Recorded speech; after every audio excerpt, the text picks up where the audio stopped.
War Eagle War Rapport family, I'm your host, C-Dub. Auburn lands 2 commitments from Big Cat. Could there be more in the near future? Also, we preview the 2022 running back room in today's Weekend Tailgate. You are now listening to a War Rapport Weekend Tailgate, brought to you by Athletic Architect. It's your boy, I Jones. Be Will, C-Dog, Mike G. Get ready, sit on back as we bring you the War Rapport Weekend Tailgate.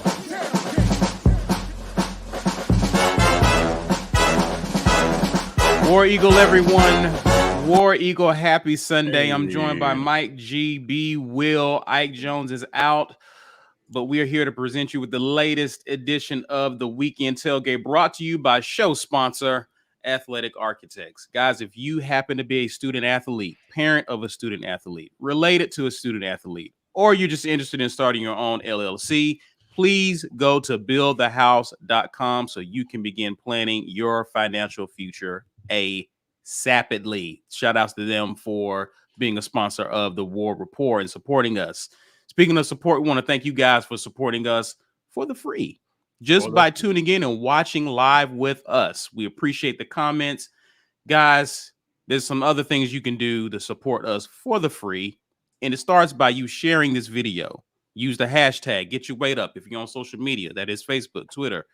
Use the hashtag, help people to find our content, help keep the conversation going, and help us grow our community. Also, smash that like button. And if you're new to our channel, please be sure to hit the subscribe notification bell so that you are alerted when we do go live. We may actually go live in the near future. More on that later.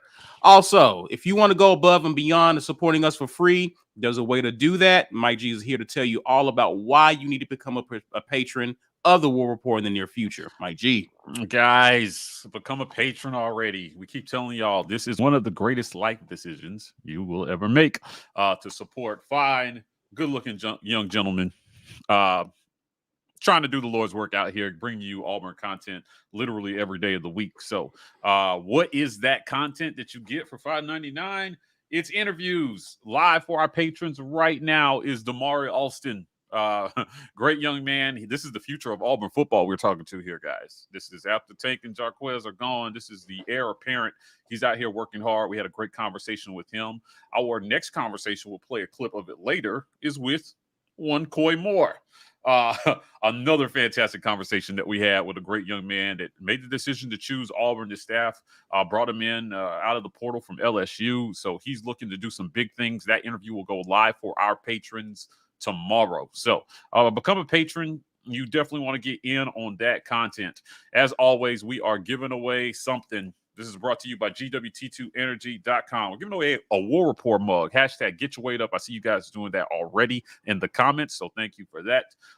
And check us out on podcast, guys. If you miss us live, you can always check us out on podcast. We're every day of the week, every weekday, we post something for you guys. On Wednesdays, we do podcast exclusive content. So check out Mike Mack and Memes. Sometimes we even have a special guest in there. Our girl, Allie Davidson, will join us from time to time. But support the podcast, download, leave a review. Support the Auburn Express powered by the War Rapport on every single podcast platform. Gentlemen, how are we doing this lovely Sunday? Amazing. That's awesome. Yesterday was fun. Yesterday was doing pretty good. I'm hoping we end up doing a little better here soon. Yeah. Okay. Well, more. Well, let's get to it. Let's talk about it right now. As you guys know, Big Cat Weekend was this weekend.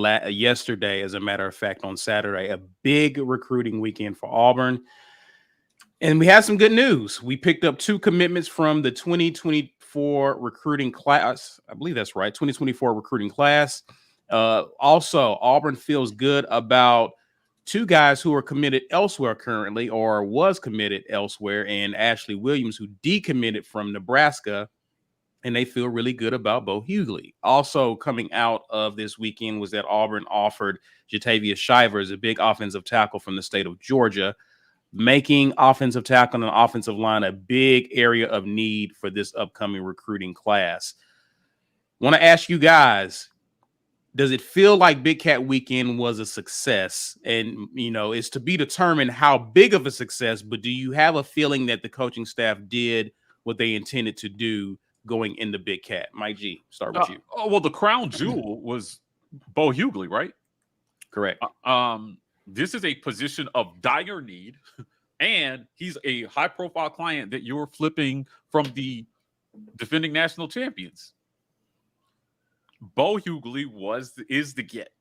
And I think that it's a warning shot that, hey, we got off to a slow start because we had to take over from another coaching staff that was selling a very different message, and we had to establish relationships within the state and in the surrounding states. But it's almost like building relationships takes time.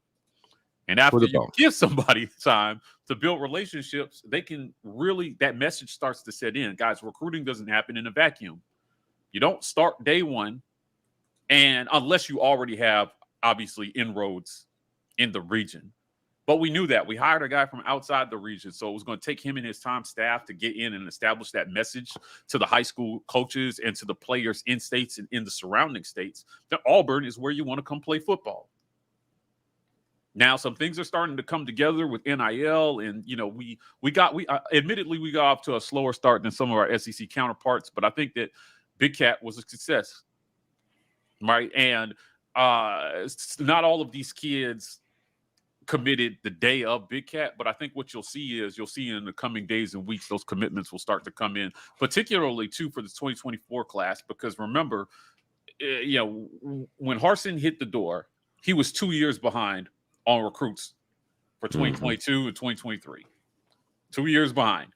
You're up against coaches who have identified, evaluated these players, and they've been in their heads for a couple of years now. Now you're the new guy coming in saying, hey, check out my ride. And it's tough. It's really tough. So it's a delicate dance, not looking like a used car salesman trying to tell these kids to come over.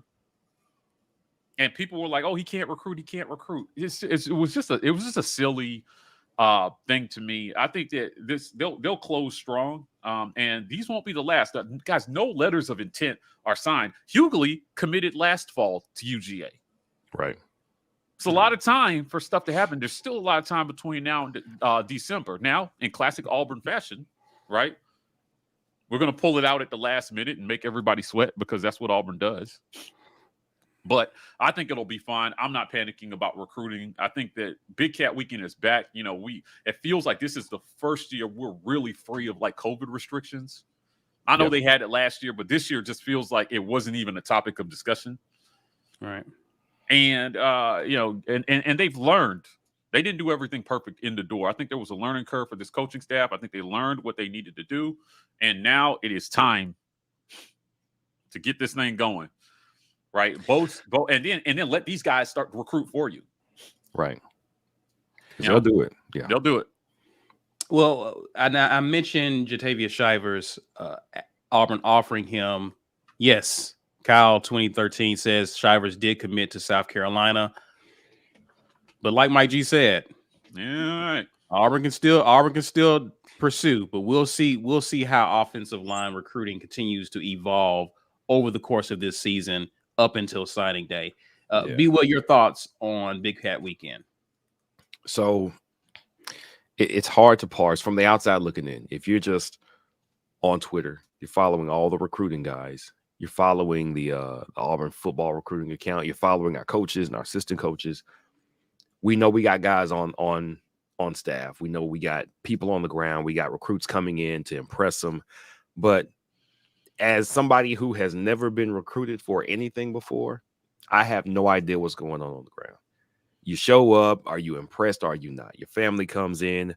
B-Matt actually told us, based on a recruiting trip that he covered that Harsin had done, I think it was last fall, he said that the process of how they handle people coming in and what they show them and their time breaks and when they eat, all of that was very well done. He felt like it was an improvement over what recruiting was from before that. But you never really know what's going to do it for one guy. You know what I'm saying? Like one guy will be like, yeah, I went to the campus one time. I loved it. I'm committed. Other guys, you have to work on them and work on them. You have to get them in, and you'll hear about it. The recruiting services will tell you, oh, well, yeah, this is his 5th trip to Auburn in the last 6 months. 2 were official, 4 were unofficial. He's going to be back for a game. He came for a basketball game, and that's the slow grind. That's the effect that you have over time on a recruit. When the coaches have that effect, the other players who are already recruited have that effect. The players who host them can be a part of that as well. So when it comes to one weekend, right, I always wonder, what do they have planned for this weekend that you didn't do before? Because Bo Hughley's been to Auburn more than one time. Right. What was it that did it this time for it to be kind of B-Matt told us last Wednesday? He said if there was anybody that was possible to flip, he said, I think it's Williams, committed to Nebraska, and Hughley, committed to Georgia right now. Something was in the air that was obviously readable about Hughley and Williams. And it just makes me like, I want to know, what was it? Was it the fact that Plains NIL finally got off the ground? I see a couple of people alluding to over here in the chat. We got that off the ground. So now players can be like, look at my balance, man. Check this out. This is what I got to do, and this is how much I know I'm going to get in the next week, month, whatever from it. That could have an effect because that had not launched yet. Plains NIL, which is the NIL collective that the football players have all, I don't know if it's every last one of them. I don't want to give incorrect information. I've seen most of the football players saying, this is our thing. This is how you give to us. You want to help us out? This is how you do it. That launched on July 22nd, which I think was last Thursday, the Thursday before this previous Thursday. Could that have had an effect? Sure, it could have, because the coaches can't tell you, I guarantee you're going to get this. Businesses aren't supposed to be talking to these kids and saying, I guarantee you if you sign here, I'm going to get you this. That's an inducement. But what players can do is when you come on campus and say, hey, yeah, I'm going to host you. Come on, let's go up to the room. I'm going to show you what we eat at. We're going to go on a little tour. Let's talk about NIL, player. Let me show you my numbers. I am excited that the minute that became a part of Auburn's playbook to recruits, the best offensive line talent we could have gotten committed. We're saying that as far as a commit. Calvin Ashley was a 5-star recruit. It just didn't work out like that. And somebody thought wrong as far as his rating and what he was going to do on the field. But this is a big one. Not only do you get this guy, but you get this guy from the defending national champions. Mm-hmm. Listen, man, Georgia puts out hella offensive line talent into the NFL. We do not. Braden and I think Prince Tay, I don't want to mess up his name. He's still on the roster somewhere. Yeah, right. Jack Driscoll may still be on the Eagles roster. I'm not sure. It's very few and far between. There have been probably 5 offensive linemen we put out into the league in the last, 8 years, and I don't know how many of those stuck. So to pull this guy from Georgia is a phenomenal get. He is rated as a 4, but his recruiting, if you look at his profile, it says this is the guy. This is the guy. It's a tackle. He's a tackle, and he is that guy. When was the last time we had tangible evidence that we were making progress, not only at that position, but by stealing it from one of the 2 greatest recruiting teams in the last 10 years? Yeah. It has not happened here. We could steal a DB or 2. We could steal a running back or 2. But at offensive line, and particularly offensive tackle, it hasn't been happening, man. This is a really big deal. This trip is mostly about this weekend was mostly about, for me, seeing the 23 people, because the 24 people, I'm glad to have them. And I really like what I'm reading about Amon. I'm not sure. I'll have to go and hear how he pronounces it. I'm going to go with Amon. Amon. I have to see what I'm really excited about him more than the quarterback, because I'm always iffy on quarterbacks because they seem more hit or miss than other positions. And on top of that, man, you got a lot of people pulling on you for a year and a half, buddy. I feel like maybe a DB sticks a little harder than the quarterback does because quarterback is such a position of need. People are trying to figure that out more.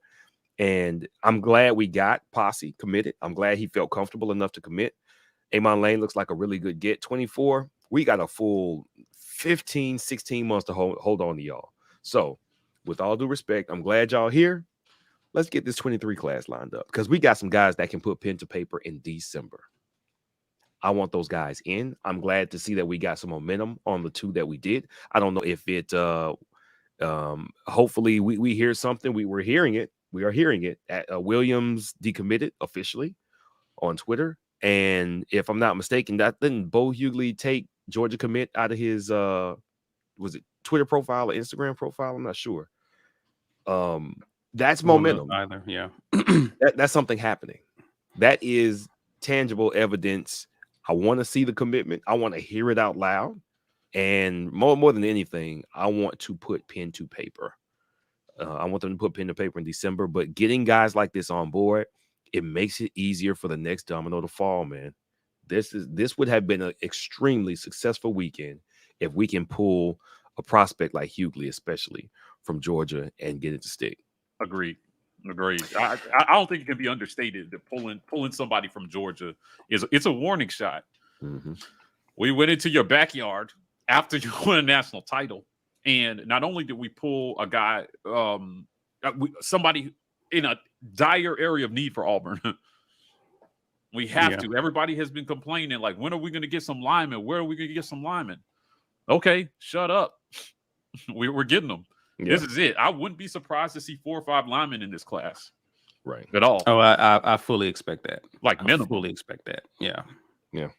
And it looks like, what is also impressive is it appears to be quality, least from what we see on paper from the kids we're grabbing. We're not stealing a recruit from UCF. You know, no offense to those schools, but we're getting it from yeah, a little offense. But I like that. It's Georgia. It's Georgia, you know. So that it tells me I'm impressed by what we're seeing and what this staff is doing given the time. Let's take a look at the guys who did announce their commitment to Auburn on yesterday. Let's start with the QB, Adrian Posse. He's a 4-star pro QB out of Columbus High School in Miami, Florida. Good size on the young man, 6'4", 209 pounds, part of the 2024 class. He's the 85th recruit in the nation, according to auburnsports.com, 21st in the state of Florida, and 7th at the quarterback position, which is a pro QB. He chose Auburn over Florida, Oklahoma, and Miami. Mm-hmm. Also, he was the second commit, but the first guy was Amon Lane, 4-star cornerback out of Moody, Alabama, 5'11", 177 pounds of the 2024 class, 12th ranked recruit in the state of Alabama, and he is 27th at the position. Chose Auburn over Ole Miss, Tennessee, South Carolina, Arkansas, and LSU. Now, Mike G, you kind of alluded to this. I want to talk a little bit more about this. It seems as though we're finally seeing a glimpse of what this coaching staff can do on the recruiting trail when given ample time to build relationships with recruits. They came in 2020, recruiting for 2021, recruited for 2022, but as you have mentioned on past lives and in the past, over the past year, this is a coaching staff that was always behind the 8 ball. Yeah. Trying to play catch up to its rivals who've been fostering relationships with these kids 2-3 years in advance before Harsin was even thought of for the job. Right. We're seeing that this staff actually can recruit or build these necessary relationships. And I think that should ease some fans' concerns about whether or not this coach can recruit. Mm-hmm. Mm-hmm.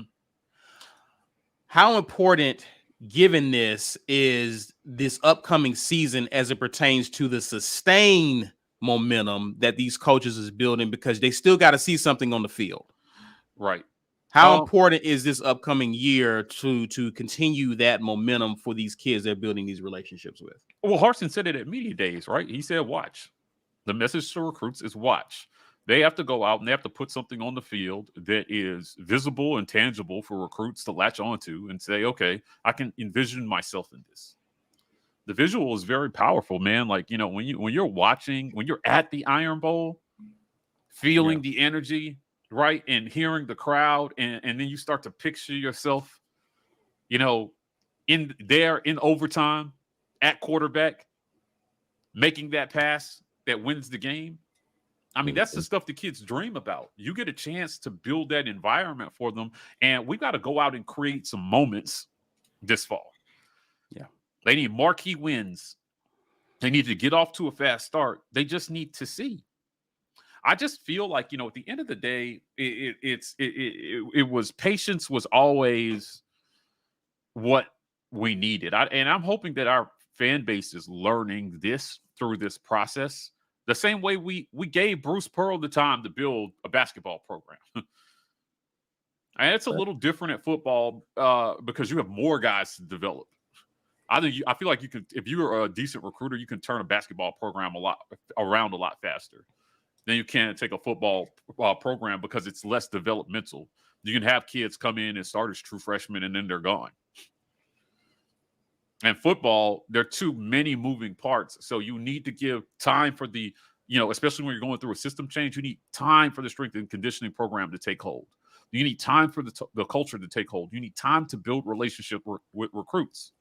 Now, ideally, which is what a lot of people wanted, they wanted us to hire somebody who already had those relationships established so that we could hit the ground running. But that's not what we did. And he's here. Yeah. And if you move on, good luck finding a coach with the qualities that you're looking for to come in. Yeah. Because you didn't give the last dude enough time to do his thing. Mm-hmm.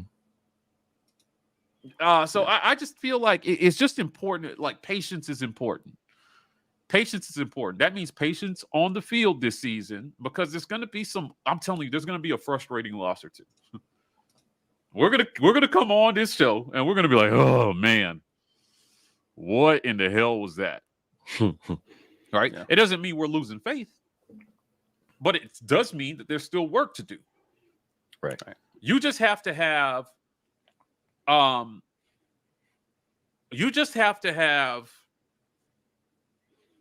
faith in the staff, patience in the process, right? And you've got to just give these guys the time to do their thing, right? Like, it's going to be frustrating this fall. There are going to be frustrating moments this fall, but hopefully there will be marquee moments. There'll be another LSU moment, right? There'll be another Ole Miss moment. There'll be another Arkansas moment.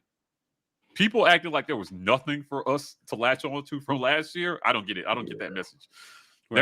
There were a lot of encouraging positives. You beat Ole Miss and Arkansas's best teams in God knows how long. Right. And you got your first win in LSU in 20 years. They're going through. Let's see how quickly their rebuild happens, because we did a Twitter space and the LSU guy came on and was like, man, we have a professional at coach now. and they're doing things differently, and the culture was terrible. The habits were terrible. I mean, but they overcame a lot because the talent that they brought in that B talks about, like LSU quietly was one of those programs recruiting at such a high level that they could overcome the systemic issues that were underlying in their program until they couldn't. Right. Eventually it caught up with them. Right. Yeah. What you have at Georgia and Alabama is you have both sides of that coin. Right. You got the professionalism and the system that works, and you got the high-profile recruits. What Brian Harsin has to do is he has to fix the systemic things first. Right. And then the recruiting will catch up.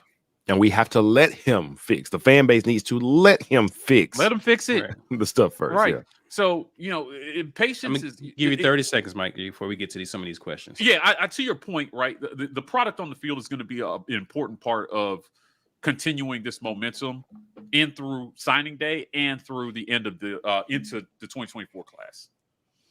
For sure. Awesome. Good points, gentlemen. Good points. Let's grab some. We got some great comments and questions related to this topic before we get to the break. Kelsey Gardner asks, "You guys think we will just get 2 QBs and not worry about 23 since Glenn went to Ohio State?" I think so. I think we probably still only get 1, but I'm not worried about for 24. For 24, yes. Okay, gotcha. The reason I wasn't worried about Glenn is because between Finley and Calzada, who I'm kind of counting as 1 QB because I don't think both of those are going to be here after the season. You got Robbie, who is essentially a redshirt freshman right now. Holden Gardner is a freshman, a true freshman right now. He is going to redshirt, and he is going to be a redshirt freshman next year. Brock Glenn was not going to see the field for at least 2 years unless he was just Peyton Manning in an Auburn uniform, and not Tennessee Peyton Manning either. He was going to have to be like 10 years in Peyton Manning or Tom Brady. He wasn't going to see the field anytime soon. Ironically, I don't think he's going to see the field at Ohio State. But, if they let Joe Burrow walk out the door and a couple other guys walk out the door without playing them, I don't think you're that special unless he is. So we'll see. I'm sorry. Go ahead, B. You go. Well, he wasn't going to play anytime soon here. We have too much focus on development and investment in strength and training for him to see the field early. And if any one of the guys ahead of him, whether it's Robbie or Holden, is remotely as good as we think they are, combined with what we hope Harsin can do with development, it was going to be a long time waiting. And I'm not upset at him for making that decision for himself. Yeah, for sure. Yeah, and again, Nolan is a possibility. I don't know if they get him to commit alongside with Posse, but I think what you have to keep in mind is if you're willing to wait either at Ohio State or Auburn, who has shown for a longer period of time their ability to produce quarterbacks. Correct.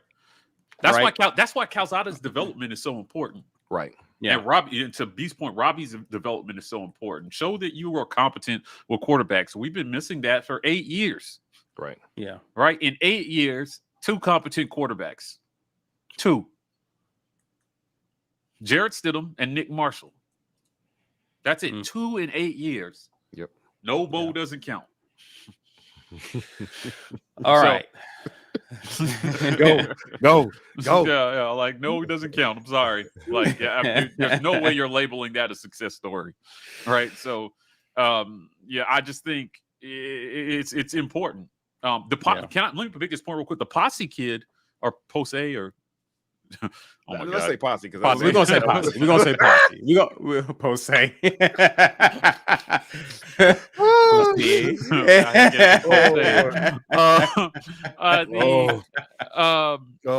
He is. Oh my God, where's Ike when you need him?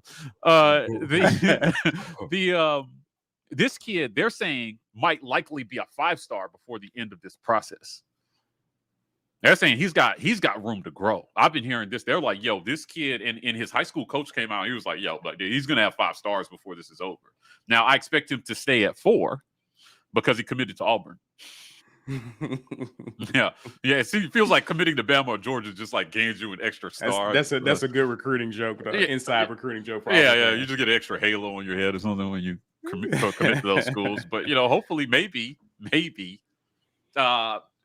Harsin turns this story around and committing to Auburn gets you the extra star. Yeah.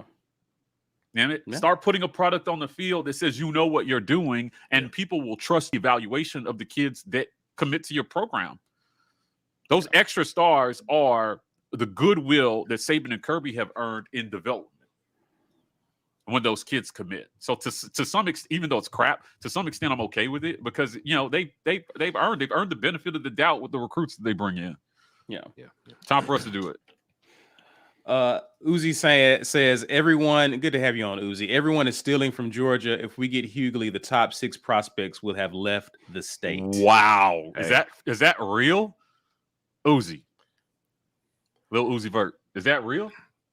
Last time I checked, they went on a little run, so they're getting who they want to get. But the top 6 prospects leaving the state? That's big. Ohio State poaching down here. Bama's always poaching in Georgia. We're always poaching in Georgia, so it's possible.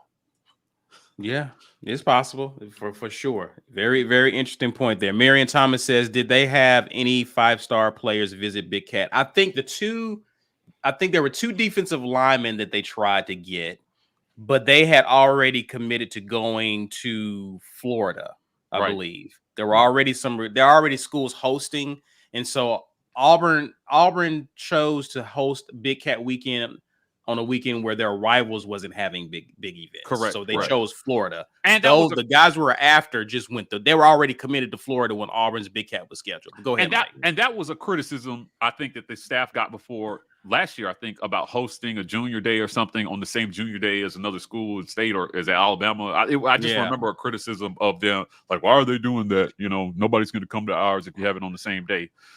So if that's true, I'm not really worried. Guys, we cannot get enamored with stars. Right.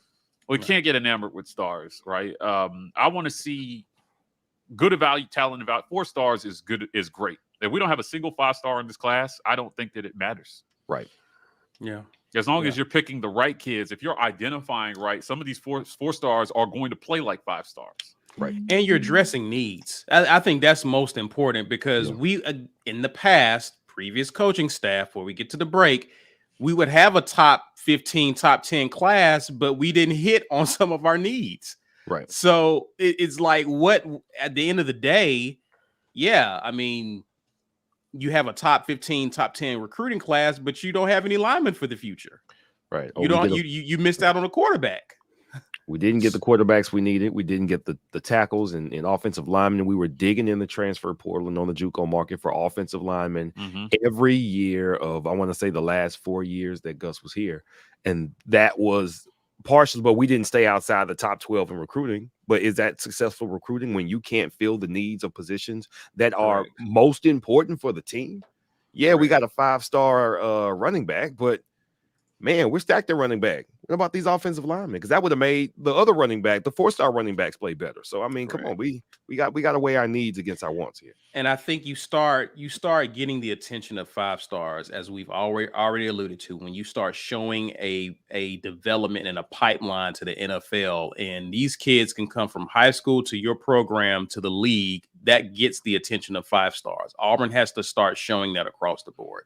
Before we get to the break, Dennis Irvin says, why is the price showing $7.99 for patron, but it's showing $5.99 on the show? I'm curious, Mike G, did you want to address that after the break or address it now?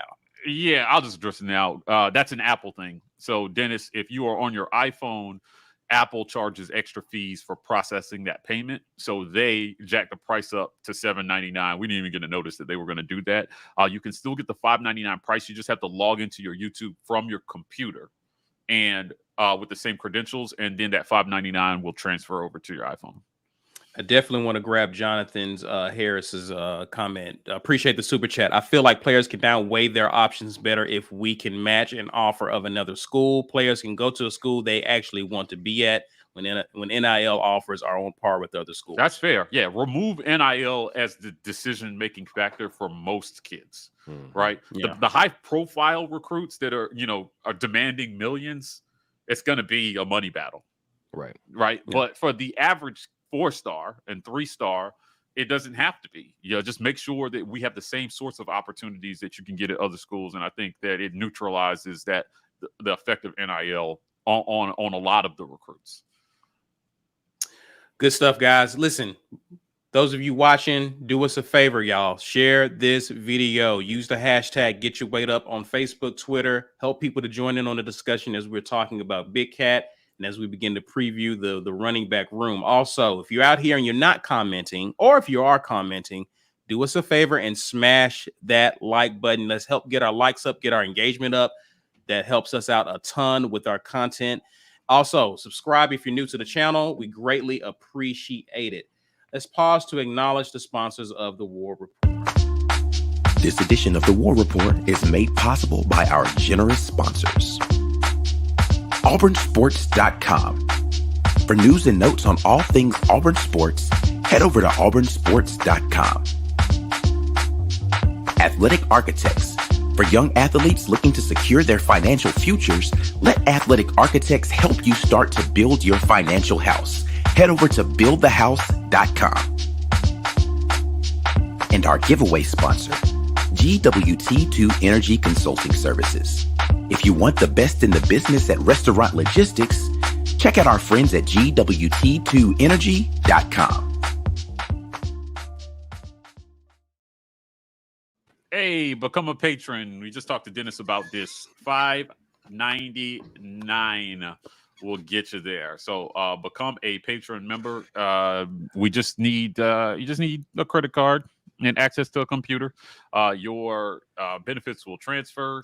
Become a patron. We've got lots of great stuff. Ike dropped a film review on Zach Calzada that is patron only, early access to interviews. Speaking of early access to interviews, Coy Moore joined us at the War Rapport to talk a little Auburn football. Here's a little bit of that conversation. What is it about the state of Louisiana and the wide receiver position that just keeps how y'all busting them boys out like that down there? You got to be a dog, you know what I mean? So just have that dog mentality down there, and wherever we go, or wherever state we go and play college, we just take that with us. Who have you made look the silliest this all season in one-on-ones? Oh man, I can't expose my teammates like that, man.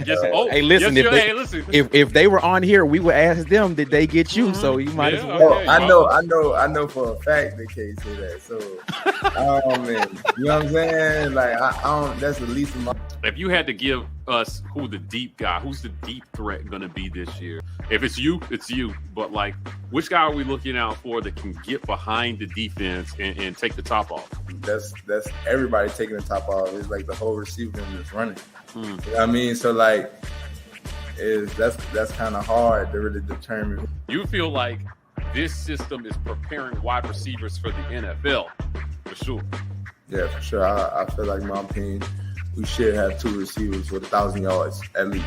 Ooh. At least two. Okay, now you don't see that a lot at Auburn in the past year. You don't see one. yeah, that's what I'm saying. You don't see one. I'm telling y'all two. Okay. Great conversation with Coy Moore. I really want to thank him for spending some time with us at the War Rapport. Our Building Rapport series has been on fire this summer, so you don't want to miss that. Become a patron. We're going to drop that in the morning for all our patron members. Guys, we're giving away a mug. Hashtag get your weight up in the comments. You guys know the drill. At the 1 hour mark, we will pull, so you don't want to miss that. Get your spelling up. Make sure you spelled it right so you can get in there and have a shot.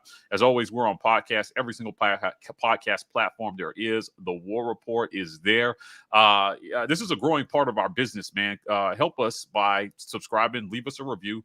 Let them know that you want more of the War Rapport on Apple Podcast. We really appreciate everybody that's going to go and do that. Now, we had a lot of talk about recruiting, and a lot of you were freaking out. So here's a quick word from our sponsor on how to chill out. This episode of the War Rapport is brought to you in part by Rogue Shop. Looking to reduce stress or improve your quality of sleep?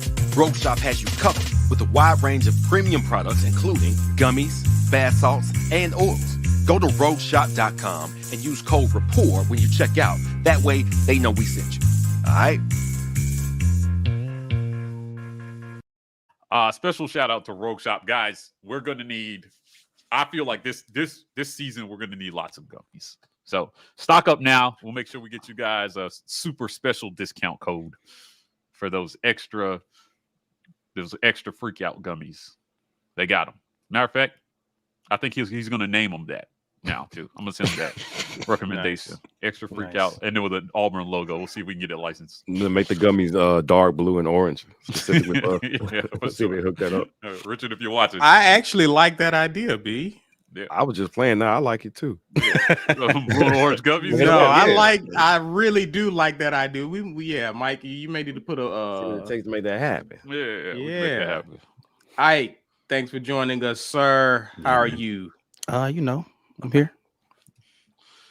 Back better than ever. Listen, let's before we get back into the conversation, let's address some of these super chats and comments. Walt Taylor, always great to have you on. He asks or says, don't you think even if we miss on a guy in a year, you have a great chance to get them back via the portal?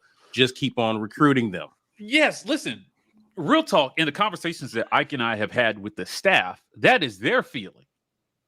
Their feeling is, all right, cool, it's July.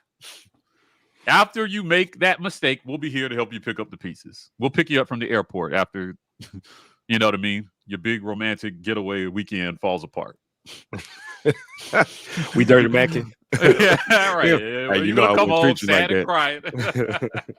Hey, he don't Yeah, I really told you. understand you. I- Is you happy? They got you split out wide, man. They should have you in the slot. Just They don't know saying, what to do I'm with just saying you could do better. They don't know what to do with I you. told you he wasn't shit. I mean, They got you playing nickel, girl. Come on. I always knew me and you had something special. I'm just saying, Yeah. So I think that's the feeling on the staff is that if you miss on the kid initially, like, hey, they can't all play. All them guys that went down to Texas A&M, I'm sure we're gonna get a portal transfer from them, from that best class of all time. Let's see if it's still the best class in 2 years. Indeed. James Barnett says, I think we should keep in mind that there are only 35-star recruits in the 300 composite. So getting one is hard to do with a new. Well, correct. Here's the thing. I just want to jump in because I ain't had a chance to talk. I just got here. But like I've always been, don't be enamored with stars, but like, it's a new day and age in recruiting. We keep talking about transfer portal. Like, you don't have to get the kid out of high school if he goes and makes the wrong decision out of high school. And not all 5-star recruits play like 5 stars on Saturdays. Right. It's more important to get correct. The thing that I think, because I saw somebody in the chat talking about, look at everybody who's winning titles. They're getting 5 stars. Again, number one, it's a new day and age where you don't have to get it out of high school. You can get that 5-star to transfer to your school later on. Correct. But I think the problem has been traditionally is that everybody's been so enamored with, I got to get a 5-star guy, that they've been overlooking fit. And if you get the right fit and you get the right caliber of people, because again, how many 5-stars were on our 2010 team that we won the title with? One. No, 2. Mike Dyer was technically a 5-star recruit. Yeah, he was. Dyer was technically a 5-star. So you don't have to, and so Mike Dyer was the only one that we recruited though and brought in as a freshman. Right. So my point is, still, it's about fit and it's about just catching lightning in a bottle sometimes. The 2013 team wasn't riddled with 5 stars and we went to the national title game. It was just about, you caught lightning in a bottle. Sometimes you can do it that way. I'm not saying that's a recipe for continued success, but what I'm saying is in the immediate future, this coaching staff can't focus on that. And the fans are focused on that right now. That's unrealistic. We've got to build to that place. Yeah. Right. Yeah. Right. Just takes time. Yeah. You court 5-star recruits for like 3 to 4 years. If they're truly 5-star recruits. And I know we look at what Gene Chizik was able to do, what Gus was able to do. These guys went away and came back, but was still in the Southeast recruiting a lot of the same kids that they've been recruiting over years. Harsin is in his 2nd year in the Southeast, coming from the West Coast. Give him time to build those relationships. And one of the issues is that we saw we were concerned about him starting off slow. 2021, 2022, it's 2024, and he already has 2 commitments. That's not going to be enough though, because it's like we need the 2023 commitments. Who cares what he's doing out in the future? Because then when he jumps out ahead of the rankings in 2024, people are going to say that it was a fluke or something. I don't know. It's never going to be. Here's the thing. There are people who it's never going to be enough for until we win a national title. Correct. It can't, like, progress isn't enough for people who just want to complain. So don't worry about those folks. We'll please the rest of the that's a tweet right there. Progress is not enough. That's a bar. That's a bar right there. Progress isn't enough for people who just want to complain. How appropriate for coming sure. from Ike. That was a bar. Nice. That's what I do, son. You know what I'm saying? Book of Ike, chapter 2, verse 3. Bay Lyman says, do you think they have given up on Glenn or would try to turn him back? I mean, I don't. We're so loaded in the QB room. I don't know that we need. I mean, no shade to Rock Glenn. I just don't know that. I still firmly believe that we're going to, B. Will said he didn't think we'd get to. I do think we're going to get both of them for the 2024 class, at least to a commit. Are they going to get to signing day? I don't know. Okay. I'm talking about like actually coming in. I don't count anybody that's on anybody's nothing until they sign. Right. You can be happy about everybody you want to until the paper sign.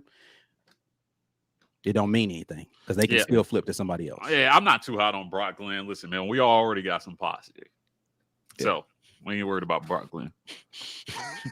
Hey man, just in case it's like a year and a half later, and he's transferring in like summer 2024 or something. Brock Glenn, if you are talented, we want you here. All right, I'm gonna made the best decision for you right now. That's Mike what's G. I'm important. putting this out here right now. If Adrian Posse is really dope, you have to do a highlight video of him with Sir Mix-a-Lot's My Posse's on Broadway. All right. Okay. All right. Yeah. My posse's on tours. Right.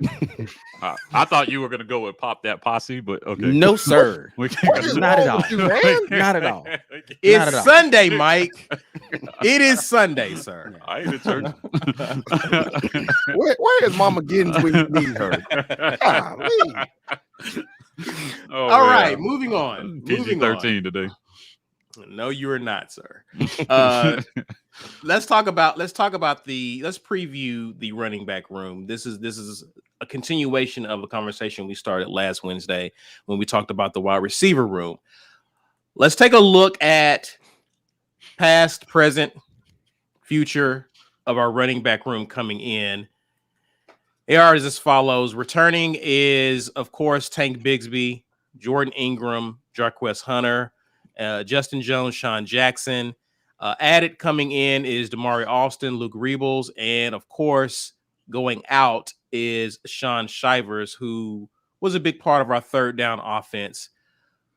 He is moving on to Indiana.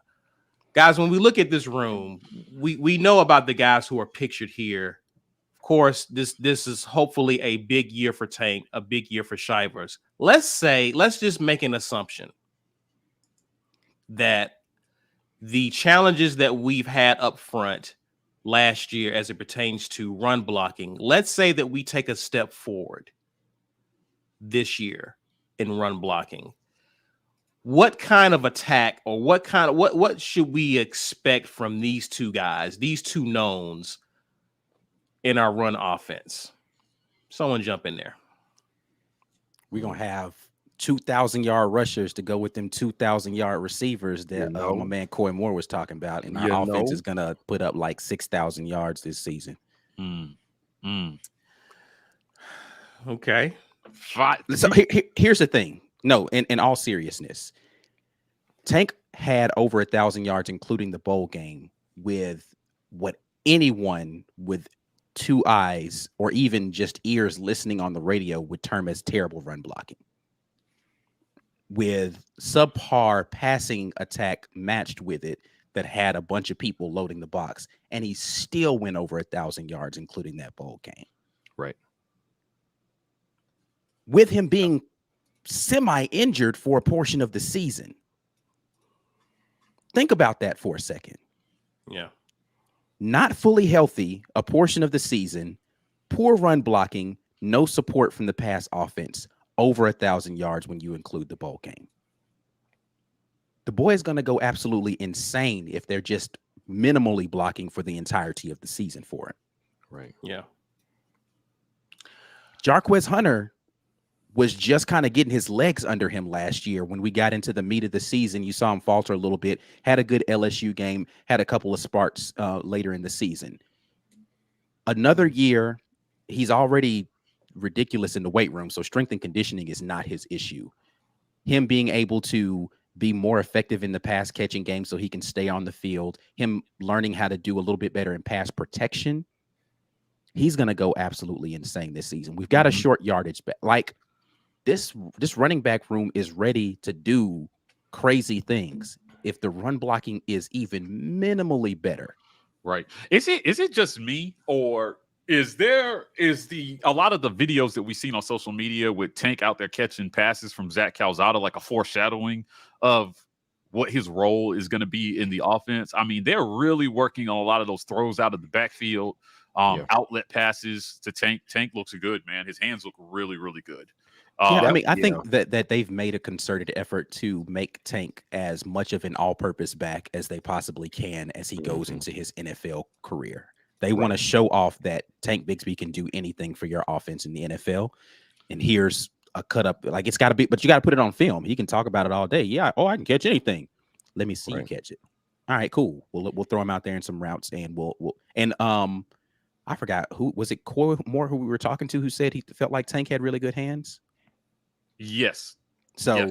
I mean, he's showing it out there in practice. We see it out there in the game, man. It's going to be crazy. Yeah, it's just scary considered, like, knowing Tank's ability, seeing him out in the open field catching passes. Like, we know what kind of a problem he is between the tackles, but getting him out in the open field, that's a problem. Yeah. That's a problem. And I was impressed with Jacquez Hunter's hands last year. Yeah, he made some really good catches last season. So it's not just Tank. I'm curious to see what this offense looks with both of those guys catching passes. Let me ask you guys this. What do you guys think about Sean Jackson's involvement in the offense this year? And who last year the third leading rusher was Bo Nix. And so I'm thinking about the production for who spells these two. Granted, they'll get the bulk of the workload, but is there a role for Sean Jackson being the third guy in short yardage situations this year? I mean, so that absolutely depends on what the coaches want to be doing. Because if Sean Jackson is a short yardage guy, then that telegraphs what you're going to do. And I don't think they're going to telegraph what you want to do, but you can also just flip it. Hey, you see Sean Jackson, we use him for the first 3 or 4 games in short yardage, and then all of a sudden he's just like a fullback. He's a big guy. Now he's blocking, and then we've got hopefully something that's not a fade with the wide receiver that drops a lot and a quarterback who doesn't have good touch, and something then our short yardage plays can actually work. But with Sean Jackson, it will be interesting to me to determine or to see how they use him, because I felt like as the season wore on, Sean Shivers was kind of telegraphing what we wanted to do. It's like, oh, okay. So first he was just out there as a running back and he was blocking, and then they started swinging it to him. And it was effective, but they didn't use him so much down the stretch. I don't know if that's because people knew what they were going to do, or if he had a little nagging injury or what. I'm just most concerned that they don't telegraph what they want to do with the personnel. That's something that we had a problem with before under Gus, but that was also long before we had anything like a diversity of offense. And my expectation is that we should be able to, I don't know if we're at the impose our will phase yet. I don't know if we're there. We know we're strengthening ourselves physically. Guys are at the best they've ever been along the offensive line, and that's going to be fantastic. And it should be the same for both Tank and Jacquez as well. But the real question becomes, are we the team that we're going to line up as 4th and 2, and you know what we're doing, we know what we're doing, we're going to get it anyway? If so, Sean Jackson, yeah, then I see him coming in just to hurt people on a very short yardage conversion opportunity. If not, then maybe we just, a little sleight of hand, maybe a little bit of both. But I want him to get on the field. Robbie Ashford at quarterback is Sean Jackson lined up in the backfield. And you think that power run game's coming up the middle, and you get a naked bootleg with a little leak out of a tight end, man. Yep. I just wonder. I mean, we have a running back that squats like 650. Right. Yeah. So I can't help but think that maybe that's part of his game that he's cultivating right now is short yardage between the tackle stuff, right? Like, I mean, Jacquez Hunter has a low center of gravity, right? He's strong. He's like a little big ball of muscle. And I think that if he is working on his between the tackles game, he could be dangerous in short yard situations too. Kind of the way that Trey Mason was. Remember how Trey Mason was like an automatic 3 yards in short yardage. Oh yeah. It was so weird, but he was I mean, his strength was very underrated. Like, his leg drive was crazy, and he would absorb that contact at the line and just find a way to churn out 2 more yards. It was insane. I could see Jacquez Hunter being that sort of back, but with better open field speed, because Trey got walked a lot. Yeah, he did get walked. He got walked a lot in the open field. Yeah. I don't see people catching Jacquez Hunter if he gets loose. For sure. So are we expecting to see more of a Tank, more of Jacquez on third down situations? Because to B's point, we did kind of telegraph what we were trying to do. It was an obvious passing down when we would see Shivers in there. So the idea or the hope is that you're seeing, if it's a passing down, you're still seeing Tank, you're still seeing Jacquez or whoever is out there in the offense. What do you think Auburn is doing to shore that up in terms of its passing attack? Yeah, no, I think that there's a possibility you're going to be able to see. It's all going to come down to the thing that was underrated the most about Sean Shivers was his ability to pass protect. Right, he was a small guy, but he didn't mind sticking his nose in there and protecting against whatever the blitzer was coming in. He knew where he was supposed to be on that, and that's why that swing pass works, right? Because if he's in there and he looks like he's there for protection, but the look that you're getting says, oh, this is going to be open, it's really easy to just go into something like that and get him out into the flat one-on-one because he's faster than most linebackers / safety has too much room to come down to try to be able to do that. But if Jacquez Hunter and again Tank Bigsby are able to be there for pass pro, and you can flip a coin on which one, both of them have displayed the ability to catch the ball out of the backfield. It's really more about who do you trust. If you need to call max protect, depending upon the look, that's going to be able to pick up the blitz properly. That's really what it all comes down to. Skill wise, I think they all can do it, but you have to be able to say, if I'm going to audible to max protection, one of these guys needs to be able to pick that blitz up well.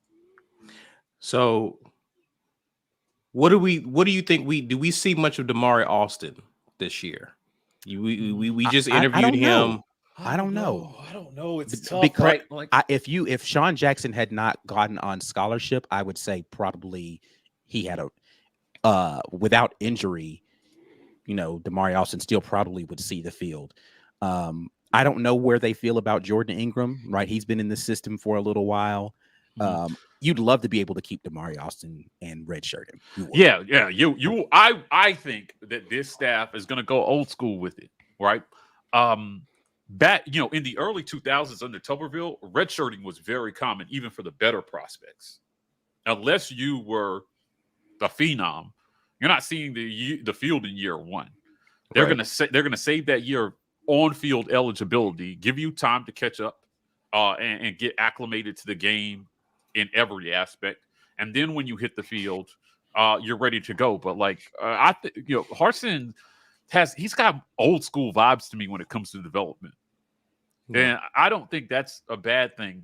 But you're seeing that at other programs too. Like, guys, Alabama is not playing true freshmen unless they're really phenoms. Yeah. Their guys are sitting for a year or two and then hitting the field. That's part of why they always look so ready every year. Yeah. Because they don't have to, they're not asking true freshmen to save their season every year. Right. So, I mean, I think, and that's where Auburn was at, I think, a lot under Gus.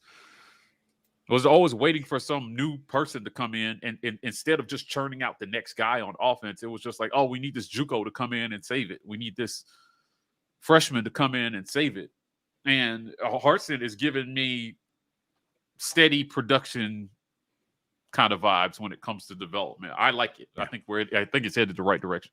So speaking of right direction, what kind of production are you expecting out of the running backs this year, Mike? Okay, so I feel pretty strongly that the line is run blocking is going to be better. I'm going to speak this into existence. Run blocking is going to be better. The downfield passing game is going to take some pressure off of the run game and vice versa. I think that we see a more well-rounded offense, and I think that means more opportunities for the running backs to get free with less teams loading the box to stop us. Film review after film review after film review Ike and I did last year where we would just stop and count the number of guys in the box. Holy crap, man. There was no respect for our passing game. If Zach Calzada had, or whoever's playing quarterback has the type of season that we anticipate that they can have, teams are going to have to play us honest, and that means Tank eats. And as soon as you spell him, Jacquez eats.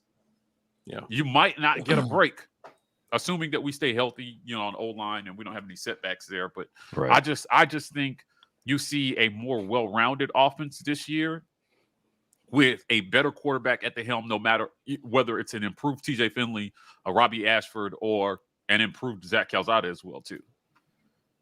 I think quarterback play goes up this year, and that pays dividends in the run game because you can't just, you can't stop the one dimension. Yeah. You have to play it all. Right. Before we get to the drawing, guys, Exclusive TV says, I think we might have a 3-back system, honestly. I'll be interested to see if they even put Jacquez and Tank on the field at the same time. If we have like 2 back sets, or what they what did it do a little bit last year. I would anticipate, because of the depth at our running back position, they would do it more. I don't know if it's going to be like, man, there's so the inventive stuff I could think of with what we could do with our offensive talent is crazy. I'm just hoping our coaching staff is thinking of some of the same stuff, man, because lead back Sean Jackson sounds like a nightmare, right? Like, freaking, you've got a room full of tight ends, right? Like, and you trot a 22 out there, 2 tight ends, 2 running backs type of set out there that you just don't know what to do. Like, what are we actually doing in that? Is Tank going to motion out of the backfield and now turn into a wide receiver, and you've got a single back set out there? But the person, it's just, there's so much, man. There's so much. For sure. We could go 5 wide for the first time I've seen in a long time at Auburn. For sure. And be great, but it be one of the wideouts be a tight end by class of, like, it's. I'm really interested to see what it looks like in the fall. I mean, with the talent that they have, with the skill guys that we have, it could look drastically different.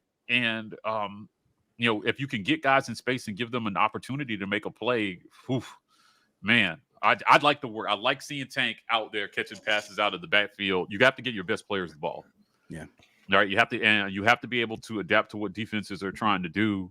And you can't let them take away your best weapon. You can't. Whether that means temporarily feeding somebody else until you can get back to your best player. But Tank stayed, man. We owe it to him. He's gonna eat. Yeah. He's gonna eat. I mean, Keesaw already alluded to that in the offseason. He was like, we're gonna emphasize being downhill and playing to our strengths, which is our running backs. But to your point, it starts up front with the production of the O-line. Let's get to a few of these comments before we get to the drawing, guys. Erica Radney asks, did anybody see the training videos of Tank? He looks great. Anybody seen that? Yeah. Like, listen, he's doing a lot of balance. There's some things where he's working on ball security. So, like, you're down in a 3-point stance and you're holding the ball, and he is switching hands and switching the ball. And like, it's a balance. There's just a lot of stuff that the better players do in the offseason. This is stuff that nobody's forcing you to do. Right. This is stuff you have to go out and do on your own. So they go and they work with, speed geniuses and guys who help them develop the next aspect of their game in the offseason. That's what the greats do. The greats work on their craft. He's definitely doing it.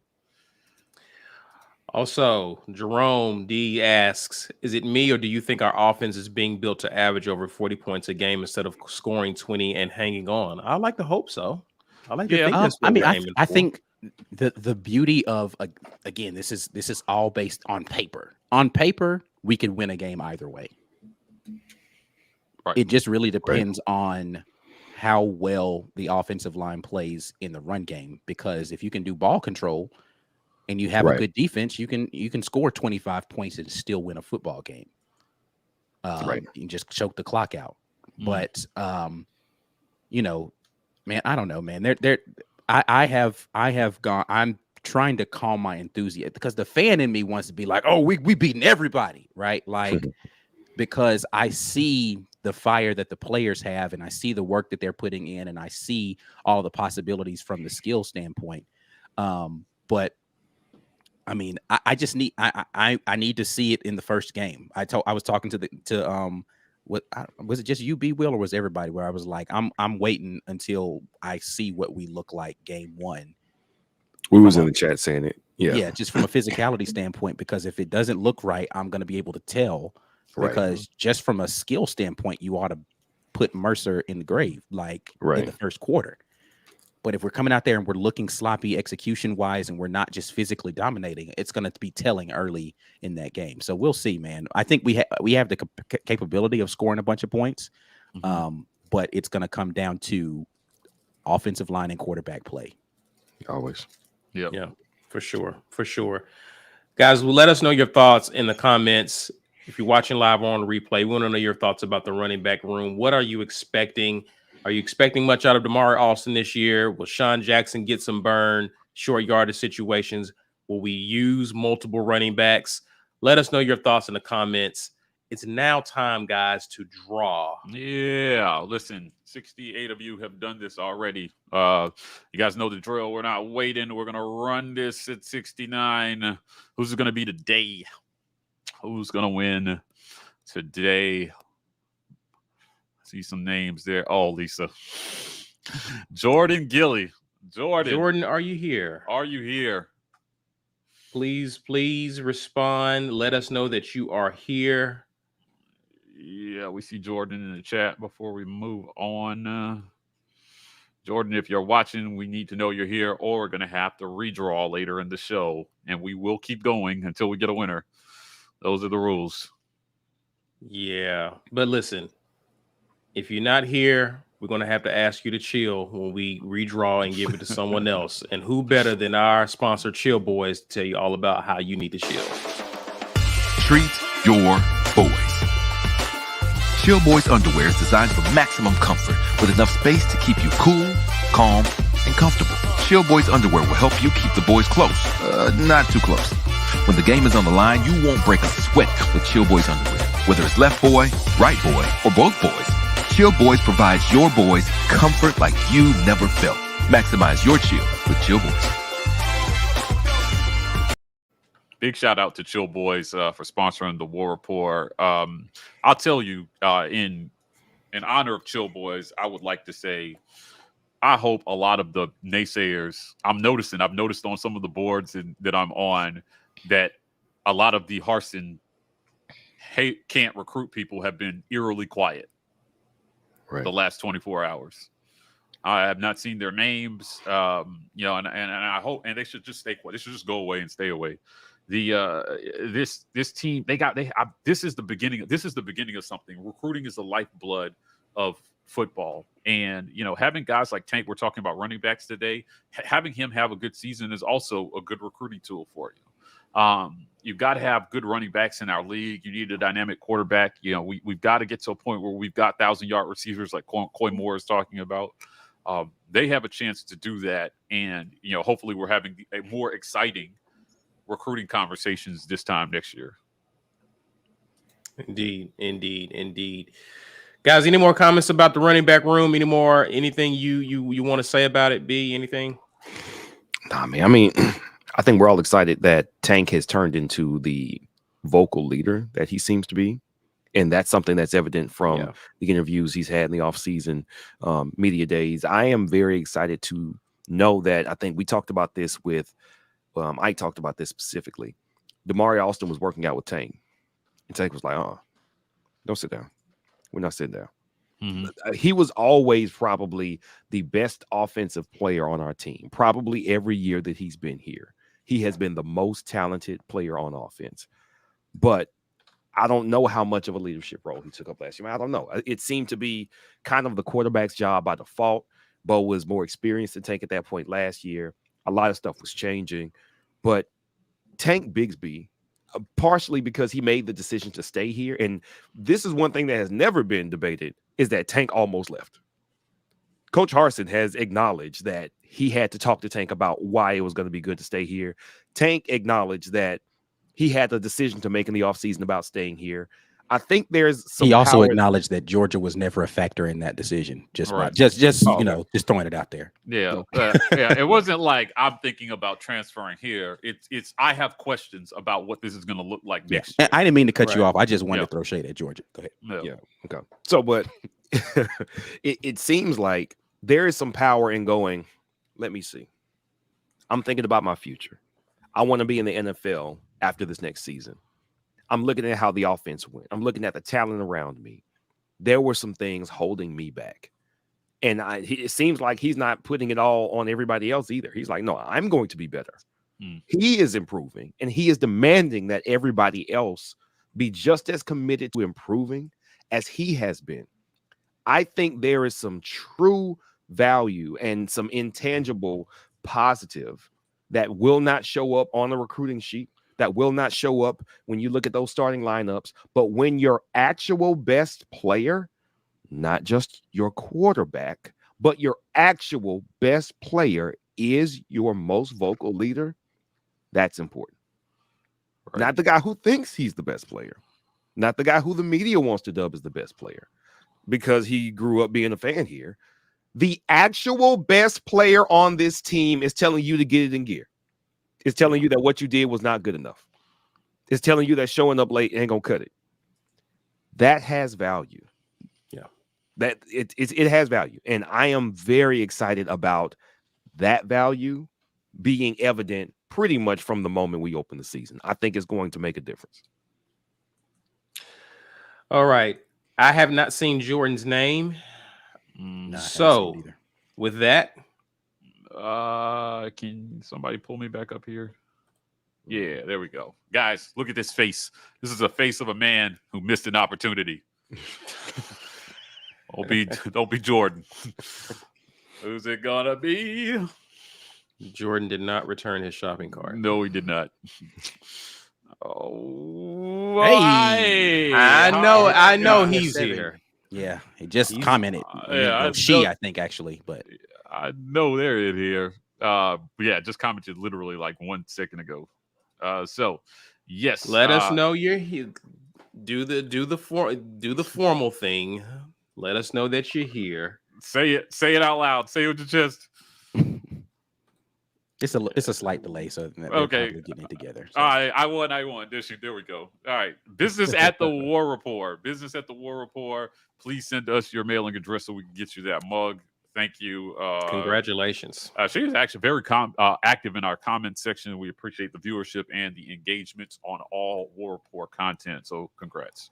Thank you so much. Thank you so much. Let's get into some of these questions, guys. Let's start with one of my favorite challenges. Yeah. Welcome to another Jazzy challenge. Where was he last time? Florida? I don't know. No, he was in Alabama. In Alabama. He only went from Florida to Alabama between shows. That was but wait a minute, he's been in Mexico. That's why Yes, that's right. He was on a boat. He was on a boat. We got you. Mexico. Let's see here. He posted something up. When was that? He was talking about. I mean, he just made the post yesterday. So unless he's one of those after the trip post people. Yeah. So the question is, if he is still on the boat, then there's no way we would win. I'm guessing in international waters. But then what if he's back? What port did he come back in on? The Pacific Ocean. Right, so like you can go out of the port of Mobile, which likely if he was in Alabama, he was going out of the port of Mobile. Now that this is good, Ike, because you have to remember, he says, "What is my location?" He did not say. I'm going with Mexico. He's still in Mexico. He was in Mexico 22 hours ago. He did not give $50 for whatever borders or whatever, so he's not in the States. He was in Cozumel. Yesterday. I'm going Mexico. I'm going Mexico as well. Mexico. Right. Yeah. Everybody can't guess Mexico. What if we're wrong? Come on now. You guys Pacific Ocean. Up, okay. Or he's gonna be in the Gulf of Mexico or in Mexico. But then he could be like in Jamaica because it's a cruise trip. Okay, so he was in like Cozumel and then he went to Jamaica because I did one of those. Maybe Arizona. Because you could go out of San Diego on a Cozumel. No, he was either going out of the port of Mobile or New Orleans. Those are the only ports that, not the only ones, but the only ones that would have been in the distance from where he was on Wednesday and then subsequently on the boat. So he was either in Alabama or Louisiana as a port. Mexico as a current location, if he took a cruise, then he could be on another island in the. I've been on cruises, so you can tell I know how this works. Or he's getting his narcos on and he's moving weight across the Arizona border, right there in Yuma. Hey man, Arizona. That would explain the super chat activity, wouldn't it? Yeah. And y'all narking on him right now. I'm saying he's such a snitch. So somebody guessed Mexico, which is good. I'm gonna go with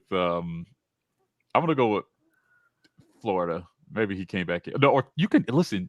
I'm gonna go Louisiana. Okay, yeah, I'm gonna go Florida. I don't know, man. I'm gonna say he flips it and comes back through Mobile, Alabama. There you go. There you Okay. go. I was hoping you would say Mobile. Yeah, for sure. Man, I think he's in the Gulf of Mexico on the boat. Yeah. You know, But that okay, what borders did how you many say? states? What did you say, Ike? What did you say? On the boat? He's on the boat. So you guys, you do have him on the boat. Mike has Yeah. Mexico. Yeah. I got Louisiana. I got He Alabama. has. Okay. All right. Cool. There we go. All right. There We go. got the ports covered. We got the dock covered. And international water. Let's do Right. it. Oh, Gotcha. man. All right. Let's see. Moving on. Zach Smith asks, when will the new football only facility open? I think it's next year, right? Yeah, next year is when Next the year. schedule will open. Yeah, I think next fall. they'll be completed sometime like middle of this season, but I think they're gonna November is what I officially heard. open. Yeah, after the They'll season. move in after the season for sure. Right. Okay. SS Austin, and this is in response to what Coy Moore said. 2,000-yard receivers, the sunshine is pumping. Hey, it is. Listen, Hey, man. hey, when he listen. said it, I was like, We were like, all right. "You do realize what school you at, right?" better polish up on them blocking assignments, partner. Yeah. This is over. But if that happens, though, listen. And I think I said it when he said, I was like, if we have a 1,000-yard receivers, you're not beating this team. Yeah. How do you beat this team if we have 2 receivers that go over 1,000 yards when we That haven't had means- one receiver do it for like 2 decades? Which also means our quarterback is going crazy. That means Right. the quarterback is competent and the receivers are competent. Which Right. means Same our time. running game is not blockable. Quarterback is going crazy. That's what I'm saying. Like, we're going to have like 5,000 yards of offense next season. There's just no way you can, there's no way you can, because our defense is already going to be good. So again, I'm not saying we're going to just outscore everybody, but that means we can literally win a game any way you want to play. Yeah, for sure. Yeah. I put the Gulf. I knew he was in international waters. Gulf of Mexico. Nice. Yeah. Okay. All right. Yeah, he was I on the put the boat. He's Gulf still of on the Mexico. boat. I just still on the tweeted boat. at y'all with a hint. Oh, see, I don't even run the War Rapport Twitter, so I have no idea. That's B. We Come on on, the B. show. We on the show, man. I wasn't even looking. Yeah, you got to pull that up in a separate window, B. Pull up your stuff and pull up Jazz's location in Twitter. All right. Let's get to the next one. He SS Austin back. He says, y'all ready for all the Auburn Israel games? Yeah, what a great opportunity. I love that we're doing this. For a lot of the kids that have never gotten a chance to travel internationally and experience, different cultures and learn about the world. What a great way to learn about the world by exploring it. And being around different types of people and religions. And I just think that I thought this was an excellent idea. Jay Billis is traveling with them, with the team. Ike and I interviewed Coach Bruce Pearl from Media Days, and he said that Jay Billis was traveling with them, and they're kind of documenting the team's, journeys and their goings on. So I love that they're doing this. I think it's great for the student athletes. Agreed. Tyrone Long says, hey guys, remember 2013 coming off of a 3-8 or 3-9 season? Nobody thought we would win the SEC West. To borrow one of Gus' words, I think we're in a good spot. That's funny. Yeah, I That's mean, funny, and it wasn't actually. even as bad. Like last season, I don't know why everybody was treating last year like it was 2012. It really wasn't. It wasn't even wasn't close so to bad. that, man. They had big wins last year. I don't get it. I mean, It's crazy how the view of that season changes with how November went. 6-2, October is over. You got the home stretch, and the world is in front of us. We went out, we win the West. It's just that's November was completely the difference. Not only if we close that Iron Bowl out, I guarantee you half of this stuff would have been wiped out in some fans' minds. I am not one of those fans who feels like if you beat Bama, then your season. I don't feel that way. But there are a ton of the fan base who, if we had finished that game with a W, they would have shut up a long time ago. Yeah. Right. And for the record, I'm not glad we lost those games, but I think the end result will be that all of the brouhaha in the offseason happens because we don't beat Bama, but it needed to happen. That stuff like if the players really didn't want to be here, you can't leave the Auburn team that beat Bama. What are you doing? I don't think if Bo Nix stays healthy and beats South Carolina and Bama, I don't think Bo Nix leaves. And honestly, that's a really Bo good Nix point. Closes the season on the trajectory he was on, he might have declared for the NFL draft last year. Yeah, he might have tried because he wouldn't have to prove he's coming back from injury. He would have closed out looking stronger, being able to operate a more pro style offense. He probably declares for the draft. Y'all will give me a headache. But I'm telling you what I heard prior to the Ole Miss game was that Bo Nix was, prior to Ole Miss and him getting hurt, the things he was exploring as options even back then before he got hurt were two things: going to the draft or transferring. And with that being said, now to be fair, he was playing better as the season went on, but I still don't think he had the tape to get out of here because A&M still happened. Best defense that you're gonna see on the road. I'm just saying if he continued on the trajectory he was on, because he was playing well the first half of that Ole Miss game before he got hurt. Now you add to the fact, now look at what we did in the South Carolina game, right? Right. We probably win that game. I mean, just because Tank was running so well in that game, if you add a mobile quarterback to the Bigs, we probably run away with South Carolina. And then if you get the defensive effort that you got in against Bama, and we win that game, that might have been enough to get him some looks by some NFL. I'm just saying he would have. I'm not saying he's still probably a late round, but he's getting looks. A fourth or fifth rounder, but I'm saying he would have gotten the looks. To me, it's difficult. The what if is difficult because if he plays, those teams play us differently, and they do. I just don't think. I just don't think physically South Carolina would have been able to match up with us better because we were being so dominant in the trenches in that game.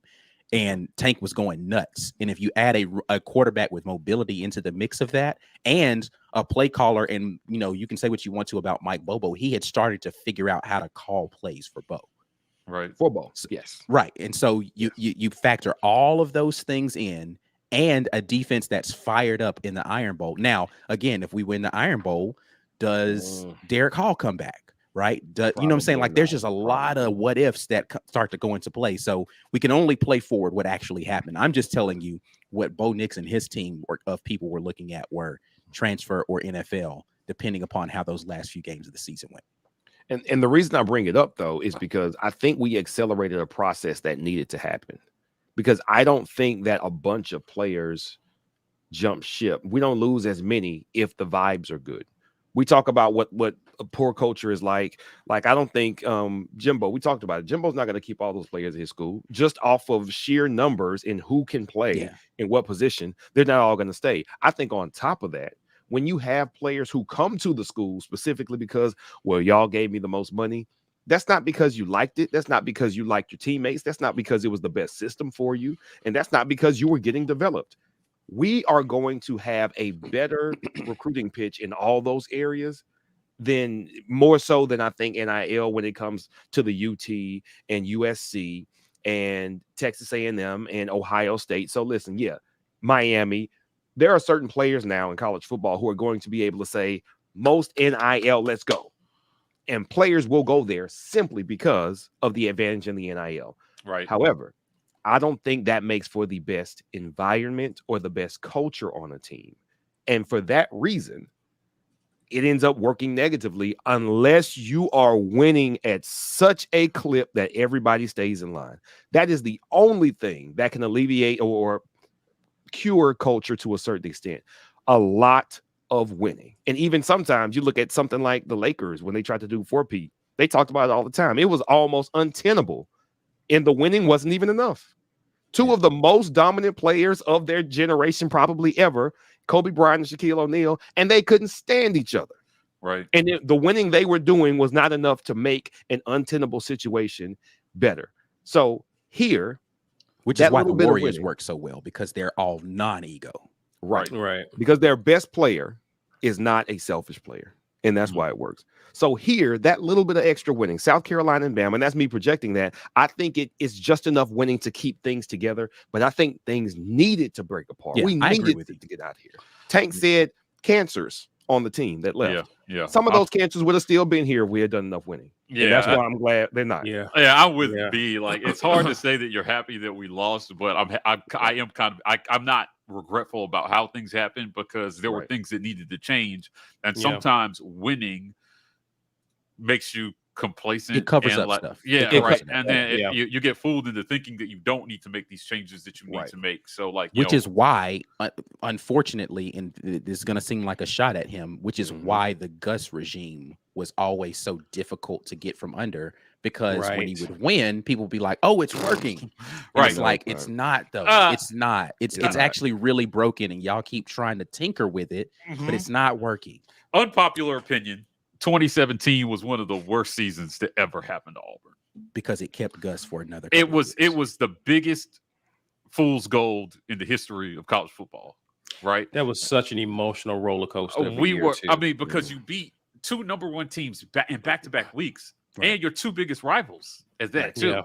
And then you immediately get brought back down to earth in the SEC championship game, and it was about. I'm telling you, going into that game, I had no level of confidence going into that game. I was like, oh man, we got to play the same team twice in like 3 weeks. This is probably not going to go well. And we got out schemed, out game planned, out hustled, out everything. Now, mind you, Kerryon Johnson was hurt, but I just think, there was a coach that I asked at SEC Media Days about the challenges of playing the same team twice in one season. And maybe it was Kirby that I was talking about, because they lost that first, was there an advantage gained? Yeah. By actually losing that championship game and then having to play Bama again in the national title game. And certainly there are, it's not often that you get a second shot at a team in the same season. Right. But the better coaches are licking their chops if they get a chance to rematch with a team that they're actually evenly matched with from a talent standpoint, and it came down to game planning and scheming. It's absolutely an advantage, or it helps the other team. Like I remember 2004 when we mopped the floor with Tennessee on their own field. Right. We came out guns blazing, but Tennessee saw some stuff, and they made that game a lot closer than what it was on their own field on a neutral site. So when you get another crack at another team, you start seeing some things. Yeah. You start seeing what you could have done better. And if you at least address what you did wrong, that game potentially is a little bit differently. So I agree with that. Yeah. Yeah. Just to me, it was like all this, we needed a complete rebuild. Yeah, we needed to tear it all down, and there's pain involved in that, and a lot of people are having a problem with the pain part of rebuilding a program where you're having to change culture and strength and conditioning and habits and academics and like all these things that you're trying to do at once. And I think in year one they did a pretty damn good job of not letting it fall all apart on the field, because it could have gone a lot worse. Yeah, especially with the buy-in percentage quote that we were given. It could have been worse. It could have been worse. But that's the thing, and this is the thing that I said prior to the season. People kept saying we didn't have talent. We won those games based upon the fact that we actually did have talent. Right. It wasn't because Harsin was such a great. He was holding a very broken vessel together with spit and duct tape, and talent won us a lot of games. But when you get into the late stretch of the season and you've shown team stuff and you start getting into injuries, you got to have a little bit more than just some talented kids. You got to have buy-in. You got to have people. The reason why the Iron Bowl went so well for us is because everybody was fired up and deciding, all right, we're going to go out here and we just couldn't get we just didn't have enough gas in the tank left. But we had talent. Again, my point is we had enough talent to win football games last year. The buy-in part, if we had that, we'd have had a better season. Yeah. Agreed. All right. Big Gap. Big Gap says, credit to the War Rapport for being part of the culture change at AU. Thanks so much for the hard work you brothers are doing. War Eagle. Hashtag get your weight up. We're just trying to get the message out. Yeah. Right. We're trying to get the right messages out to the fans. And I hope what you guys see from the Building Rapport series, the sit downs with the coaches, with Coach Harsin, with Bruce Pearl, with these guys is that because we are a fan channel, I think message alignment is important, and understanding what message they're trying to send to the fan base about the teams and about the culture and is important. And we're getting that directly from them. So when you're listening to us, you're hearing from them. It's a really simple message, man. We take it. Ike and I, the time that we got with Coach Harsin, and I'll say this: I was arguing with this dum-dum on a Mike's, thread. Every time Mike I come on the argues show with people who aren't stupid. Yeah, right. Yeah, Right. Like, Right. and, it was about Harsin, and he was talking about Harsin's rep out west, and he was telling me, he was like, "Hey, he's like the worst human being ever." This was a literal statement. He's the worst human being ever. He's got a bad reputation with other coaches, with players, with all these people. He broke up my mom and my dad. Like, it was everything. And I was just like, hey man, like, so I actually met him, and I hold a very different view of him. Mm-hmm. We talked to him on numerous occasions. The first time I talked to Harsin was right after he lost the Iron Bowl. He had every reason to be in a pissy mood and not want to talk to me. But he did talk to me. And honestly, at the time, I was a nobody. We had not interviewed him yet. We were just another member of the media. As a matter of fact, if anything, with the questions I was asking during the season, he might not have liked me very much at the time. He actually smirked when he saw. Right. Yeah. So like, to me, I'm just thinking, but he still took the time. And during the 10 to 15 minutes that we talked, he asked me about myself. He said, I was just very taken back. I was like, okay, this is not the, I'm not getting the vibes that everybody's putting out about this dude being just a jerk and unable to work with. Because when you're a jerk all the time. You don't pick the spots that you're a jerk. You know what I mean? Like, I know jerks. Who's the coach for Houston? Dana Holgerson. Dana Holgerson. Yeah, when you're a jerk all the time. Hey, what's his face? Used to coach at Arkansas and Louisville. Oh, Petrino? Yes. Oh, Petrino? Yeah. I mean, and I worked under Petrino when he was at Auburn. He's a jerk. I mean, a real life jerk. Yeah. Every interaction I had with him, he was being an ass to somebody.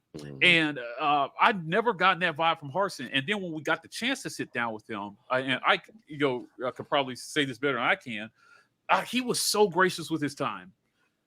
Like, he wasn't in a rush to get to the next thing. When we popped out film, he was like, "Oh, let's go." Right? He asked us about he dug in, he asked Ike about his family.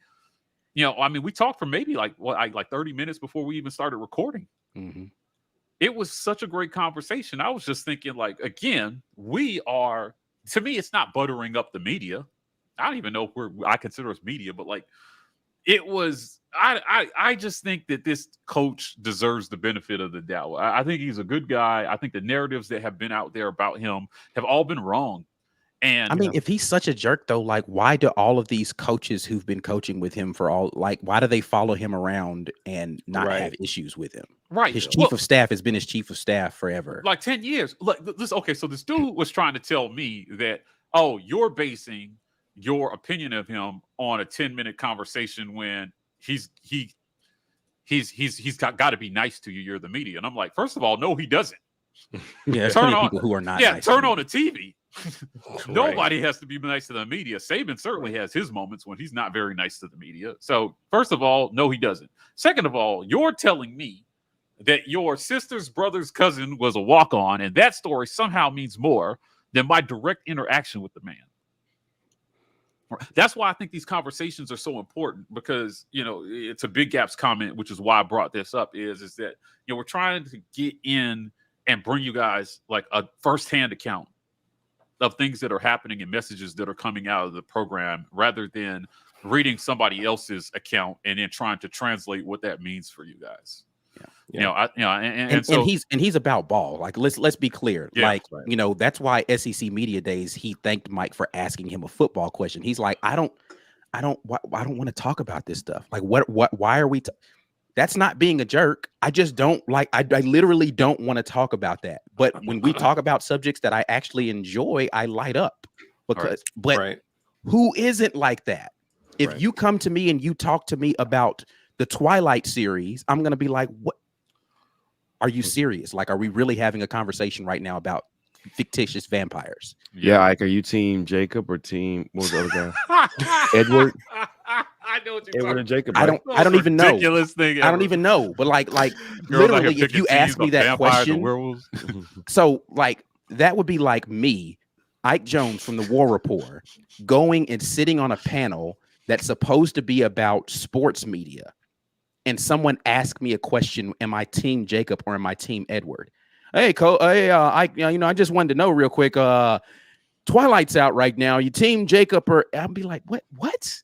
Which is honestly not too far away from what some media ask coaches. And that's my point. It's like, yes, he's going to come off as a jerk. Like, unless you're Mike Leach, nobody wants to have that conversation. Right. Like, what are we doing? Like, what? Like, are you for real? Is that what you? I have 20 minutes of free time, and that's the question you chose to ask. Now, don't get me wrong. I have no doubt that there's somebody who has played for him or worked with him at some point that is of the opinion. Their boss. That's what happens. Yeah, he's a jerk. No doubt. Yeah, so to the person who argues that, do you think everyone that you've ever come across in life has a positive opinion about you? Correct. You know, I told him, listen, this is what I said. A lot of people think I'm a jerk. I'm going to just be straight up with you. It got kind of heated in this chat, and I was just like, listen, man, the things that you're saying say more about you than they do about him. And he's like, you don't know anything about me. I said, what I do know is that you have no problem crapping on somebody that you've never met. Right. And then telling somebody who has met him that they're wrong. Make that make sense to me. And then you know what I love is that when people are arguing with me about Auburn stuff, they were like, well, enjoy winning 4 games this season. And I'm just like, what? That has absolutely nothing to do with anything. But okay. Hey man, bookmark all those. Oh boy, I screenshot all of, please. We are going to go on a tear if we win. But again, and here's the thing. The barrier is so low. They literally only have to win 5 games before I can go nuts. Yeah, right. Listen, if Auburn starts 5-0, I'm going to be the worst person on Twitter. Yeah, I'm going nuclear for no reason. I don't know, Mike G. I think Auburn memes. Auburn memes is reserved his seat. You beat him. All right, memes. If you're watching, yes, I mean he's gonna be pretty obnoxious, and I'm gonna be there for it. I'm gonna co-sign. I'm gonna be say. I think Auburn memes. I'm gonna be throwing them lives. I'm retweeting everything. Yeah, I swear I'm gonna be Chris Paul at the Clippers. I'm just gonna be out there setting DeAndre Jordan lives for folks. Let me text memes right now. We should do a TWR cold takes hashtag and just repost all of this stuff. I'm going nuclear, bro. Like, I trust and believe. Hashtag TWR cold takes. If you've ever posted some crap on a message board, delete now. Mike will be up all night. He's gonna be up all night. Hey, listen. Listen. Let me tell you something. This guy over here is petty enough to find all of them. Okay? I will y'all already know my level of petty. Just know that guy and this guy. God, right? Remember the dude that said that Hugh Freeze was going to be the next coach and Harsin could recruit? I'm getting every single one of your screenshots, buddy. Every one of them. All right, so you're not even going to be able to see it. Let's keep it moving, guys, with the time we got. This is great. Marion Thomas asked Mike, was Wilkie Denard the player you were excited about last week and couldn't disclose it to us? Do you recall that? No, it was not. It was not. So it was he was here at Big Cat this weekend, and the commitment hasn't come yet, but I'm expecting it soon. So yeah, I was anticipating a good Big Cat weekend. I really was. And you just never know what these 19-year-old, 18-year-olds are going to do. So it's hard to get. This is why we stay out of recruiting predictions, because there are so many different things that happen behind the scenes that, unless you're in the room, which there are very few people who are actually in the room talking to the kids themselves, that, you could say that it's coming this day and it doesn't, or we know something's coming. The timing, there are a lot of moving parts to making an announcement, which is why we don't do it. And a lot of times we want to give those kids a chance, not only to decommit, but to have the proper conversations with the coaches that they originally committed to. Right. Yeah. So that I respect all the time and energy that you put in and money that you spent in recruiting me, but I have to make a decision in my own best interest. Right. And I want you to hear it from me first before you turn on your Twitter and find out that I decommitted. Right. Right. So that's one of the reasons why we don't put those things out there. It's just there are a lot of moving parts, man. And, you know, you want to be respectful of all involved. But I was always expecting a really, really good Big Cat weekend. Brad Shields says Harsin is disciplined and people that aren't view that as being a jerk. And I think that's probably, I think it's more accurate to say he's a hard ass. Harson's a hard ass. We saw it when he first got hired here. We found that tape from Boise where he was at the podium saying, yeah, so look, you think you want to get on the field, but you haven't studied. You could be in here watching tape because the facility's open, but instead you're out doing whatever. What we saw was a very high standard from him for his players. And we can honestly say year one is not that he came across as this warm guy. I think he's always been the football guy that he's been, and his standard is very high. And absent of some championship seasons, people won't love that because they're like, hey, if I just want to win as much as we're winning here, then I can go have a coach that's easier on me and more fun to play for, and I can probably get on the field with a lower bar of entry. So, yeah, maybe you're not my favorite coach. However, what the offseason probably taught him was that he needed to show more of who he actually was, and that the football guy he wasn't the only thing that was important as a head coach. And I think that's a lesson he's probably learned since he took this job. I think he's being the guy he's always been, but he's learned how to be all of the guy that he actually is. And that's the difference. I think he probably only showed hard-ass coach because he's thinking, I need to coach you. I need you to be better. I'm telling you how to be better. Do what I'm telling you to do so you can be better and I can get you on the field and we can look good. If guys don't clear that first bar, then he doesn't have time for them. I'm not upset at that. It's your program, dude. And the players that stayed don't think that of him, right? It's just like there's just so many testimonials of the exact opposite that it's a ridiculous thing to say. Well, that's what I was trying to tell this guy in the chat. Who? I was trying to say, like, listen, if you dig hard enough, you're going to hear terrible stories about any coach. Oh, yeah. Right? I mean, maybe Shane Beamer is the only one. I mean, he remembers when you get a haircut, so I'm sure he's a nice guy all the way around. But like every successful coach is a little bit of a dick, right? And same with the good players as well too. You think Michael Jordan was a nice guy to play with? No, lunatic. I mean, that's why I love him. I was about to say, nobody thinks that of Michael Jordan. Not a single person. He was, right. And it was. Right. So, you know, if you're telling me, again, some guy that used to play for Harsin thinks that he's a bad person, okay, that's not necessarily representative of who he is. And I'm telling you that the people that we've talked to in our own direct interactions with us, and my point was to this guy was like, listen, man, I don't know if you think I'm so emotionally unintelligent that I can't tell when somebody's faking it around me. Right. Like he is a genuine person. Right. He is. And if he doesn't like you, I think you'll feel that he doesn't like you.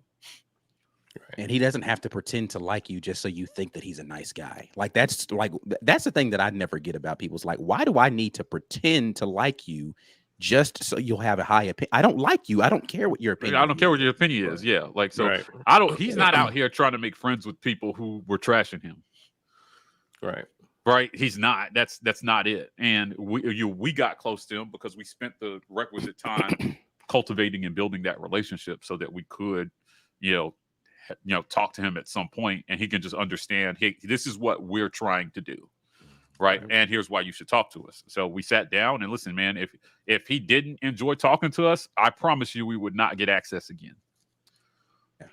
Now, if he didn't like talking to us, he won't sit down with us again. There's no way we're getting another interview, especially where we're at personally. So like, I don't know. I think that what he's building is good. I like that the players on this team are taking on his attitude, the attitude and the persona, and the things that they want them to project. And when you talk to the Coy Moores of the world, listen, man, wait till you see his interview tomorrow. Patrons, wait till you see his interview tomorrow. Yeah. Like, this kid is confident. Yeah. Right. And I like it. I like that level of, we're going to get this done and you should expect it. Yeah. You should expect 2,000-yard receivers because that's what we're bringing. And that's been Auburn for so long. Is that when we don't expect it, it happens. Well, damn it, I want to start to expect it. And be right. It happen. Yeah. Correct. Yeah, I want to start to expect it. I don't want. The prayer of Jordan Hare and the kick six. Let's be clear. The prayer of Jordan Hare was one of the luckiest plays in the history of football. Yes. I love that we won it, but let's be clear. We blew a lead in the second half. A big lead. The same things that plagued this team that Harsin took over last year were there in that season. Right? Think about it. Like there was a foreshadowing of what would happen in that national title game from that season. How many times did they down the stretch? We needed some miracle to pull it out. The only reason it didn't catch up with us in 2010 was we had Superman at quarterback. Right. That was it. One guy. We had to outgun Georgia in 2010. They put up a lot of points in 2010. Yeah. Oh my goodness. Arkansas. So come on, man. I think what Harsin is trying to do is he's trying to change that mindset. This poverty mindset we've had as Auburn fans about expecting to win. Screw that, man. Let's get to a point where the Coy Moores are just saying, hey, listen, man, yes, 1,000 yards. You should not be shocked that I said that. Right. Man, I do. I want to be sitting here 4 months from now saying, well, Coy Moore told us we're going to have 2,000 yard receivers. Man, try to tell us. So. Let's get back to the second challenge issued by Jazzy. Yeah, welcome to another Jazzy challenge. Got two? Basketball challenge. Who scores the most combined points in the Israel games? 200 for the right answer. One group answer. So we gotta. What do you mean? The most combined? Oh, from all the games. Yeah. One player, but from all the games. Ugh, this is tough because I haven't seen this team play at all. I have not. I know Flanny's back, and I know Wendell is back running the point. It would be Wendell or Flanny for me. I'm not going Flanagan. I'm not going Flanagan either. I'm going Wendell. I'm going Wendell. He said it's got to be one group answer. So it's not that. Damn it, Jazzy. KD could possibly go off, man. No, I got no. Mr. 0-14. No thanks. Hey, man, let's leave the past in the past. Come on, man. Mike. But you acting like he didn't score 26 in other games, though. That's right. All right. I'm just saying. Israel got some dogs over there. Yeah, we talking Israel, they got some dogs over there in their about professional league. consistencies. So, like, yeah, I mean, but consistently, But the guy who would put up points consistently ain't on the team this year. That's my point. That's right. Right. So Trayor's there, right? Yeah, I mean, it could Not be Broom. We're gonna be banging down low. I Like, bet it's gotta be What about enough to it. Broom? It could be Broom. Yeah. I'll go with Broom. I can ride with Broom. Definitely one of the most experienced players on the court, right? Yeah. Right. I say, And honestly, the sleeper on this one is Jay Will, man. Maybe. I'm gonna go Broom though. I'm gonna go Broom. I'm right with Broom. That's a safe one. That's a safe one. I'm right with Broom. I'm not voted, but that's fine. All right. Who are you going with? Who you saying? Honestly, I kind of want to go Wendell Green. I wish I would. Can we split it into two? At least two answers. I just think with Wendell has a tendency to go off. Yeah, he could get hot one game, outside, and then the next game he'll have 10 points. Right. I'm assuming he got better this offseason. So yeah, and that's why I think Wendell, Jalen Williams is the sleeper on this because he could probably score 10 points every game. And because we're talking about combined points. Right. That's what I'm saying. Like he could end up having just like consistently double-digit games and people fluctuate, but he's the one that scores the most combined points. But I still think Broom has the possibility of going for a double-double per every game. So right. I like Flanagan, honestly. I don't think you play that bad after playing that well the season before and don't come back. You did the G League camps. You come back, he looked focused in all the basketball material they released, man, looking like he wasn't here, like he was on lockdown and wishing he had gone to the NFL, to the NBA. It looked like he accepted that he needs to be great this season to get where he wants to go. Yeah. I think Flanagan is going to be much improved. I definitely want to see him eat. Yeah. I want to see him eat. I really want to see him. We need an answer here. What are we doing? Y'all said Broom. I'm gonna go with Broom. Right, I kind of want to say Wendell, but like I'm gonna go with Broom. All right, cool. I'm gonna go Broom. All right. Janai, don't let us down, brother. Don't Curtis. No pressure. Mobile alum 1991 says, appreciate the super chat. Mike, since you've been around Harsin, don't you think he seemed really confident and comfortable at SEC Media Days? He was swagging at Media Days. Yeah. First of all, he had that fly ass coat on. He was a put together man at SEC Media Days. He came out, he said it with his chest from the opening statement.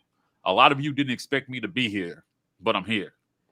I'm going to address this once, and then we're going to move on because my team has moved on, my staff has moved on, and our school has moved on.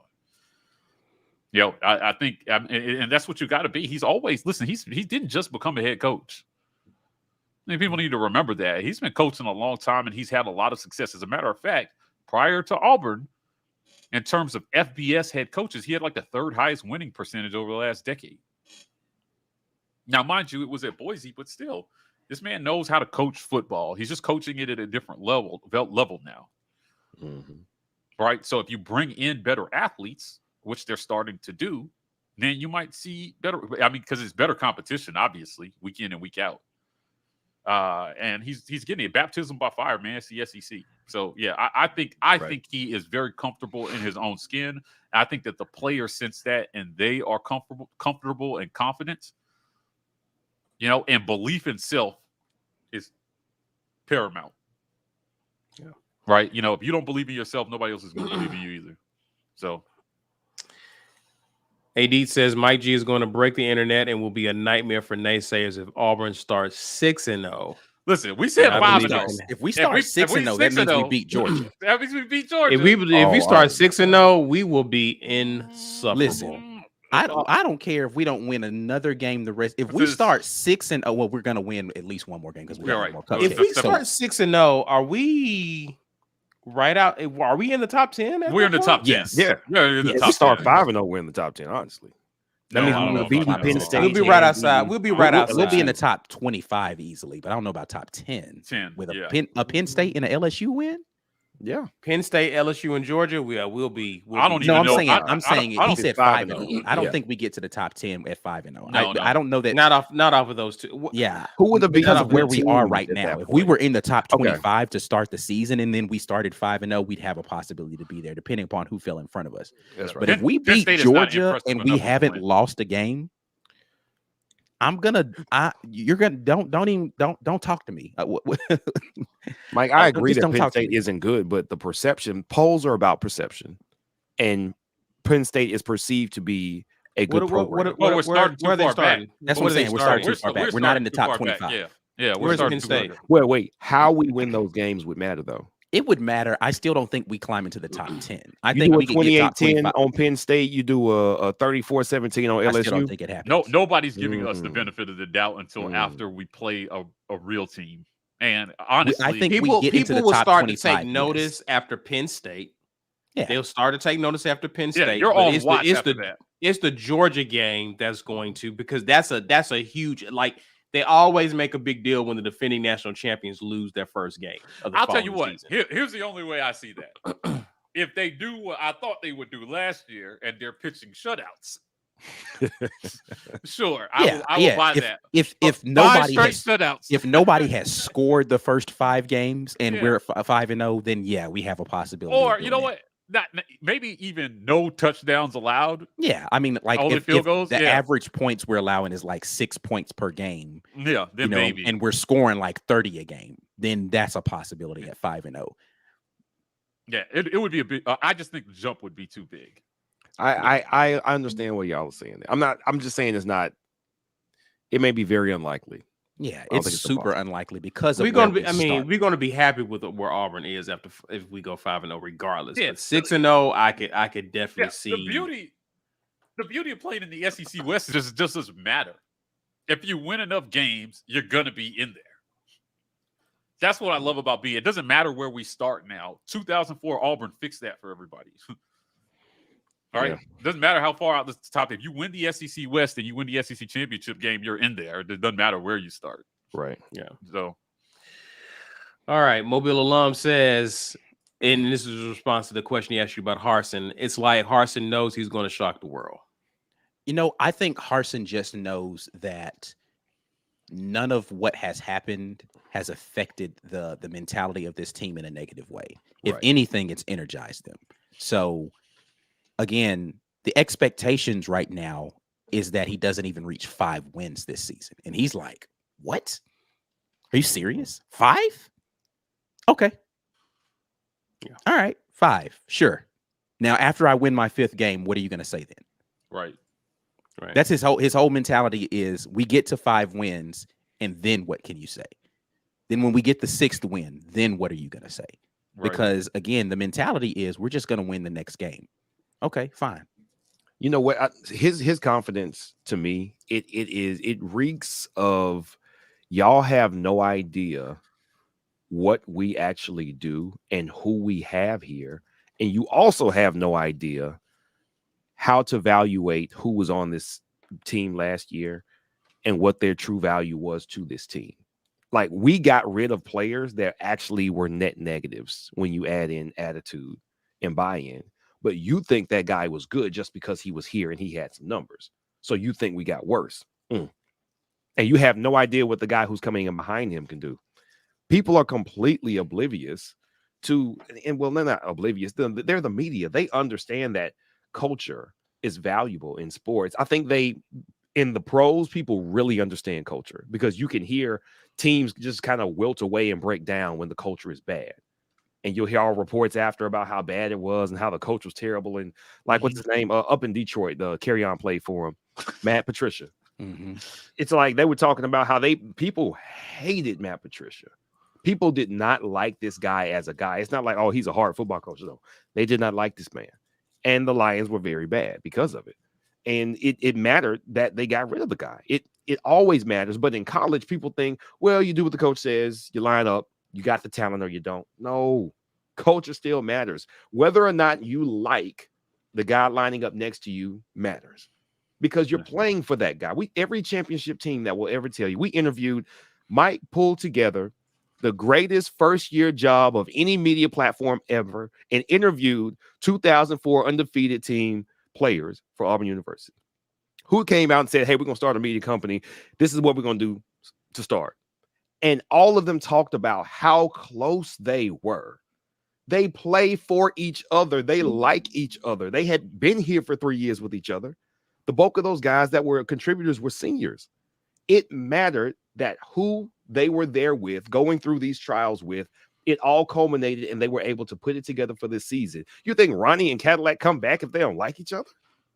I'm going to the pros. I don't need this. Bye. He going to take my snaps. He going to take my shine. Bye.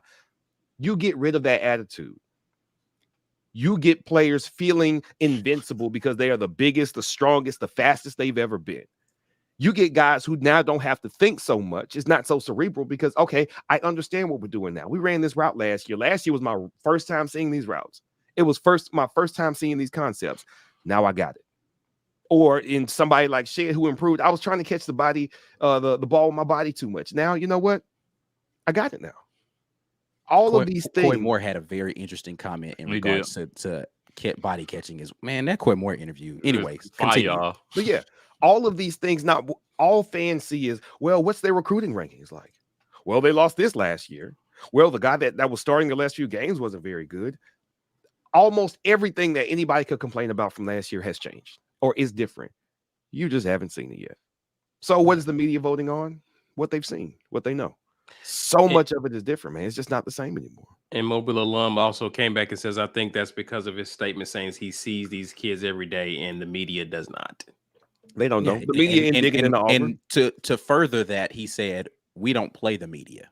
Right. So he's like, I really don't care what you guys had to say. We don't play you. Speaking of that, and it says off subject, but I loved Mike and Ike's body language in response when Bruce Pearl went off on the media after that question. Yeah. I listen. I feel attacked. I felt attacked, but damn it, Skip Bayless. Like, this is why you always got to vet everything you hear in the media. Like, you just think somebody of his stature would not put something out there unless it was like a direct quote. And I had retweeted that just saying, shocked. I just didn't understand what the story was. Okay, so what if he does think Walker Kessler is more NBA ready? That's his player. He believes in his players. I don't know why that's his story, right? But he was just like, that's not what I said. And what was the quote? He said to never trust anybody who buys their ink by the barrel or something like that, or never get in an argument with someone who buys their ink by the barrel. Yeah. And I just think, he's right. Like, it's just, I don't know, man. He was trying to advocate for his player, but he wasn't trying to disrespect Chet, which is how that may have come off, right? And I can understand from a coaching standpoint why you would want to correct that, because you wouldn't want anybody disrespecting your players. So, right, yeah, for sure. And here comes all the jokes. Mike brought the bot talking. Okay, so our guy Caveman Life Coach was messaging me in the Discord, and he said that it's pronounced Poe-say phonetically, Poe. Like, stop, man! I don't want to believe that. I want to hear him say his name before I believe that's how he said it's pronounced. Because I was like, is it like French sounding? Explain that. I want to say it right. Yeah. Remember, we same way we wanted to say Janai Broom's name right. Like, I want to say it right, but he said that's what the man says. Like, hopefully we'll get some. See Chris stuff like Poe-say. Big Gap says it wasn't until y'all brought up Petrino's. Y'all are on one today. Poe-say though. Okay. Mike set us down this path early. It's his fault. Yeah. Yeah, he started it. Also, he before we get out of here, rest in peace to the great Bill Russell. Now he passed before we went live. Definitely want to get a lot of the Auburn content done before we address that. RIP to him. Prayers for his family. For sure. Who's going to take us out and tell people why they need to become a patron? Hey, listen, great show today, guys. Become a patron. We got lots of great stuff for you guys. If you see that $70.99 on your iPhone app, just know that is not. If you see $70.99, then I don't know where you're looking. Right, but it is $5.99. You just got to get signed up on a computer or on a Droid. It's only Apple iPhone that's jacking that price up for payment processing. But why become a patron? Interviews, Coy Moore going live for you guys tomorrow. Our patrons already have access to Damari Alston's interview, so that will go live for everybody else on Thursday. Coy Moore for our patrons early. You don't want to miss this, man. You want to get a view into the mind of the Auburn wide receiver room. This is a great interview to listen to. We're on podcast, every single podcast platform. The War Rapport is out there, guys. Help support us, help us grow. We're also supporting the Lee County Humane Society. We're helping them raise money for a good cause. So visit the About section of our YouTube channel. Help us help them save every puppy they can. This is some of the good that we've chosen to put back in the world, so we appreciate them. Definitely want to give a shout out to our title sponsor, Athletic Architects, helping the War Rapport hit the next level here. They've been a great sponsor since they've come on. Definitely want to thank Chill Boys, Rogue Shop, all these companies sponsoring us. We appreciate you guys. AuburnSports.com, our guy JG Tate over there. Thanks to him too. And we'll continue to follow. Big Cat Weekend technically hasn't ended yet, so any news comes out of that, we will definitely keep you guys posted. So stay tuned for that. But in the meantime, guys, as it pertains to this video, please do us a favor and share it. Drop the hashtag. Help people to find this content. Smash the like button before you get out of here. And if you're new to our channel, please hit subscribe. If you want to interact with us on social media, Instagram, Twitter, Facebook, you can find us at The War Rapport or TW Rapport on TikTok. That's it for now, guys. But more content on the way this week. But until then, enjoy the rest of your weekend. And as always, War Eagle. War Eagle. War Eagle.